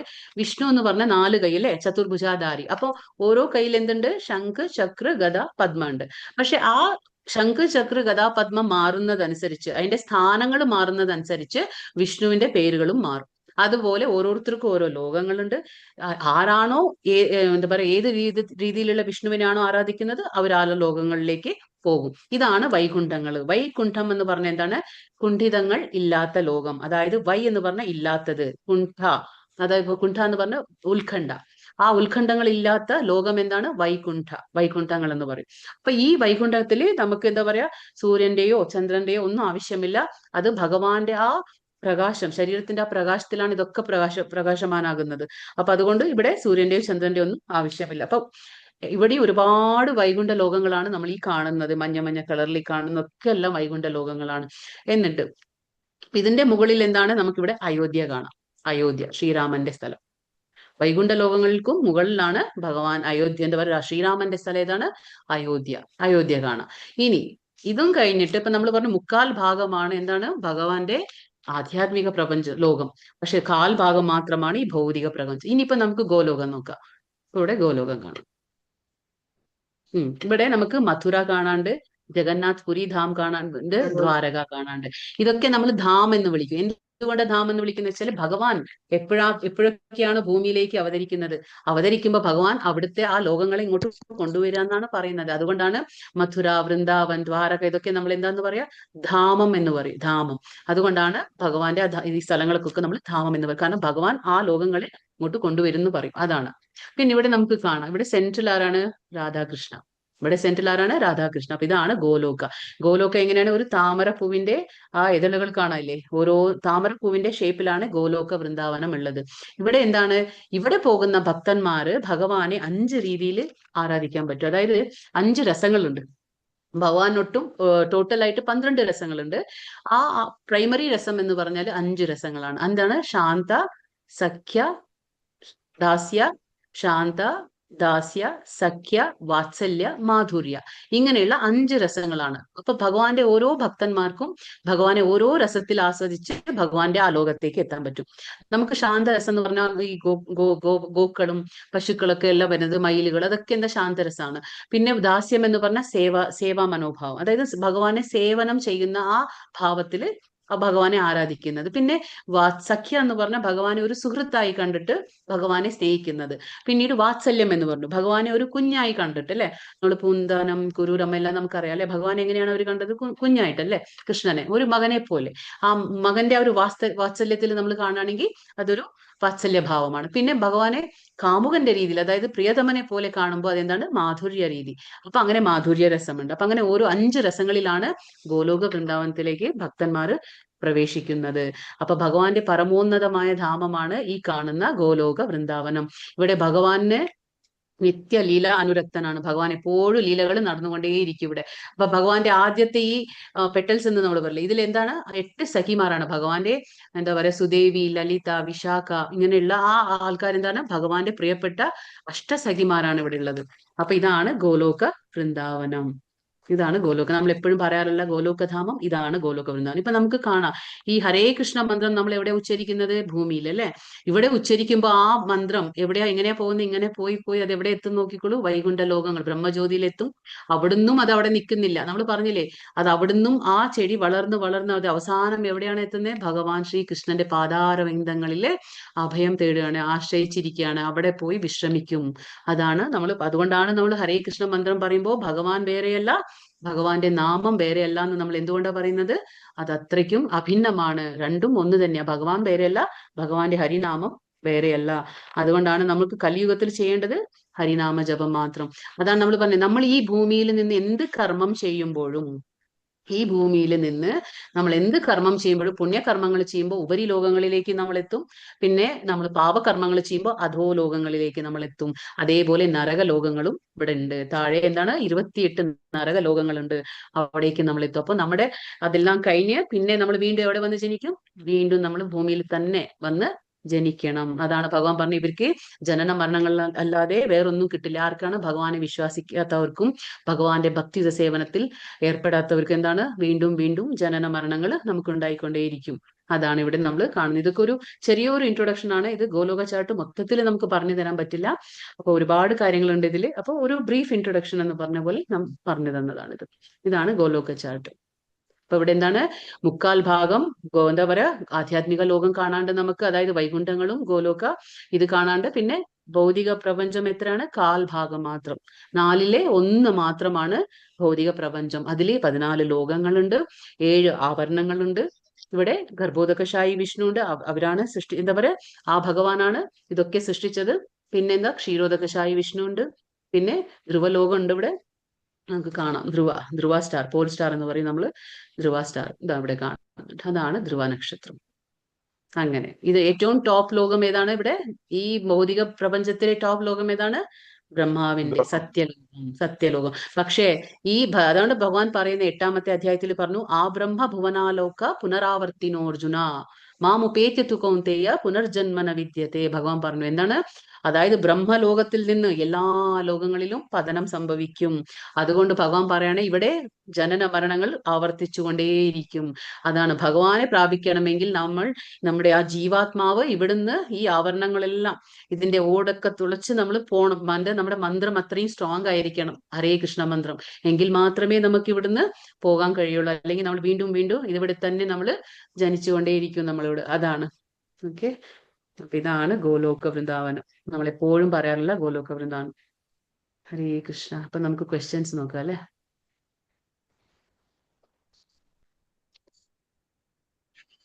വിഭൂതി എന്നാൽ എന്താണ് അർത്ഥമാക്കുന്നത്? ഭഗവാന്റെ ശക്തികൾ. ഭഗവാന്റെ ഹരേ ശക്തികൾ. കൃഷ്ണ, ഹരേ കൃഷ്ണ മാതാജി, ഞാനൊന്ന് ഇറങ്ങിക്കോട്ടെ ക്ലാസ്സിൽ നിന്ന്. ഓക്കെ മാതാജി, ഹരേ കൃഷ്ണ. ഹരേ കൃഷ്ണ. ഭഗവാന്റെ ഓക്കെ ഇറങ്ങിക്കോളൂ മാതാജി, കുഴപ്പമില്ല. ഭഗവാന്റെ ഉൽപ്പത്തിയെ കുറിച്ച് ആർക്കെല്ലാം അറിഞ്ഞുകൂടാ എന്നാണ് ഭഗവാൻ പറഞ്ഞത്? ദേവന്മാർക്കും ഋഷികൾക്കും. ദേവന്മാർക്കും ഋഷികൾക്കും അറിഞ്ഞുകൂടാ എന്ന് പറഞ്ഞു. ചതുശ്ലോകി ഭഗവത്ഗീത എന്നറിയപ്പെടുന്ന ശ്ലോകങ്ങൾ ഏതെല്ലാം? 8, 9, 10. 11. ഓക്കെ. ഭക്തിയുടെ സേവനത്തെ എന്തിനോടാണ് ഉപമിച്ചിരിക്കുന്നത്? വിത്തിനോട്. അതെ. ഭഗവത്ഗീത ഉപദേശങ്ങളുടെ സാരം എന്താണ്? ജീവിതത്തിന് വേണ്ടുന്ന ഭൗതിക ആവശ്യങ്ങൾ അതെ, അതന്നെ. ഭക്തൻ വിഷമിക്കേണ്ടതില്ല. കറക്റ്റ്. അഞ്ചാമതൊന്നും കൂടെ പറഞ്ഞുതരും. ഭഗവത്ഗീത ഏതാണ്? ഭഗവത്ഗീത ഉപദേശങ്ങളുടെ സാരം എന്താണ്? അതന്നെ ഇപ്പൊ പറഞ്ഞുകൊണ്ടിരിക്കുന്നത്. അത് ഭക്തനെ ഒരിക്കലും ഭഗവത് സേവനത്തിൽ ഏർപ്പെടുന്ന ഭക്തൻ ഒന്നും കൊണ്ടും വിഷമിക്കേണ്ടതില്ല. ഭൗതിക കാര്യങ്ങൾക്ക് വേണ്ടി വിഷമിക്കേണ്ട ആവശ്യമില്ല, ഉത്കണ്ഠകളും വേണ്ട. കാരണം ആ ഭക്തന്റെ കാര്യങ്ങളെല്ലാം ഏറ്റെടുക്കുന്നത് ആരാണ്? സ്വയം ഭഗവാനാണ്.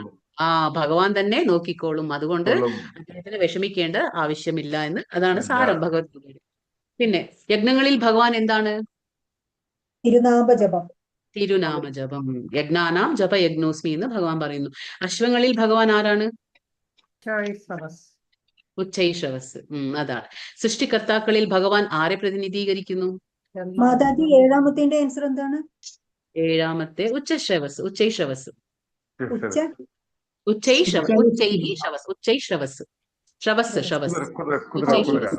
കുതിര. അതന്നെ, കുതിര. പിന്നെ സൃഷ്ടികർത്താക്കളിൽ ഭഗവാൻ ആരെയാണ് പ്രതിനിധീകരിക്കുന്നത്? ഭഗവാൻ പറഞ്ഞല്ലോ, ബ്രഹ്മാവിനെ പ്രതിനിധീകരിക്കുന്നു. ശ്ലോകം 41 എന്തിനെ കുറിച്ചാണ് ഭഗവാൻ പറയുന്നത്? ഐശ്വര്യ ഗുണമുള്ളതായ, സൗന്ദര്യമുള്ളതായോ തേജസ്സുറ്റതായ ഏതൊരു സൃഷ്ടിയും എന്റെ തേജസ്സിന്റെ കണികയിൽ നിന്നും ഉത്ഭവിച്ചതാണ്. അതെ, അതൊക്കെ കാണുമ്പോൾ നമ്മൾ ആരെയാണ് ഓർക്കേണ്ടത്? ഭഗവാനെ ഓർക്കണം. എല്ലാം ഭഗവാന്റെ. ഓക്കെ. ശ്ലോകം 12 അർജുനൻ ഭഗവാനെ എങ്ങനെയാണ് വിശേഷിപ്പിക്കുന്നത്? ദിവ്യോത്തമ പുരുഷൻ. ഓക്കെ. ദിവ്യോത്തമ പുരുഷൻ. അത് മാത്രല്ലല്ലോ, കുറെ കാര്യങ്ങൾ പറയില്ലേ? പരമമായ ധാമവും അബോധികനും ആദിപുരുഷനും. അതെ, അജനും മഹാനുമാണെന്ന് പറഞ്ഞു. ഭഗവാന്റെ വിഭൂതി, ഞാൻ 2ാമത്തെ ക്വസ്റ്റ്യൻ ഏതാ ചോദിച്ചു. ഓക്കെ. ഭഗവാന്റെ വിഭൂതികളെ കുറിച്ച്, യോഗശക്തിയെ കുറിച്ചും ശരിയായി മനസ്സിലാക്കാം. ഓക്കെ. ബോധ്യപ്പെട്ടവർക്ക് എന്താണ് സംഭവിക്കുന്നത്?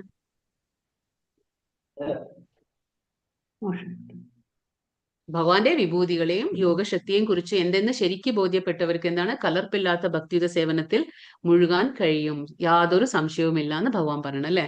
ആർക്കാണോ ഇതൊക്കെ മനസ്സിലാകുന്നത് അവർക്ക് എന്താണ് ചെയ്യാൻ പറ്റുക? അവർക്ക് കലർപ്പില്ലാത്ത ഭക്തിയുത സേവനത്തിൽ മുഴുകാൻ പറ്റും. അതാണ് പറഞ്ഞത് ഭഗവാൻ. ഓക്കെ. അപ്പൊ ഇത്രയുള്ളൂ ക്വസ്റ്റ്യൻസ് അല്ലേ? എന്തെങ്കിലും സംശയം ഉണ്ടോ? 8ാമത്തൊന്ന് പറഞ്ഞു. സൃഷ്ടികർത്താവിൽ ഭഗവാൻ ആരെ പ്രതിനിധീകരിക്കുന്നു? ബ്രഹ്മാവിനെയാണ്. സൃഷ്ടികർത്താവിൽ ഭഗവാൻ ബ്രഹ്മാവിനെയാണ് സൂചിപ്പിക്കുന്നത്. അശ്വങ്ങളിൽ ഭഗവാൻ ആരാണ്? അശ്വങ്ങളിൽ ഉച്ചൈശ്രവസ്. ഞങ്ങളിൽ ഭഗവാൻ ആരാണ്? തിരുനാമ ജപം, യജ്ഞാനം ജപ. 9-ാമത്തേതില് ശ്ലോകം 9 ഭൗതിക ലോകത്തായാലും ആത്മീയ ലോകത്തായാലും പ്രത്യേകത ഉള്ള എന്തിനെ കാണുമ്പോഴും നമുക്ക് എന്താണ് കണ്ടു കഴിഞ്ഞാൽ അത് ഭഗവാനെ പ്രതിനിധീകരിക്കുകയാണ്. മനസ്സിലായില്ല? എന്ത് പ്രത്യേകതയുള്ള എന്ത് കണ്ടാലും നമുക്ക് എന്താണ് അത് ആരെയാണ് പ്രതിനിധീകരിക്കുന്നത്? ഭഗവാനെ പ്രതിനിധീകരിക്കുകയാണെന്ന് നമുക്ക് മനസ്സിലാക്കണം. ഹരേ കൃഷ്ണ.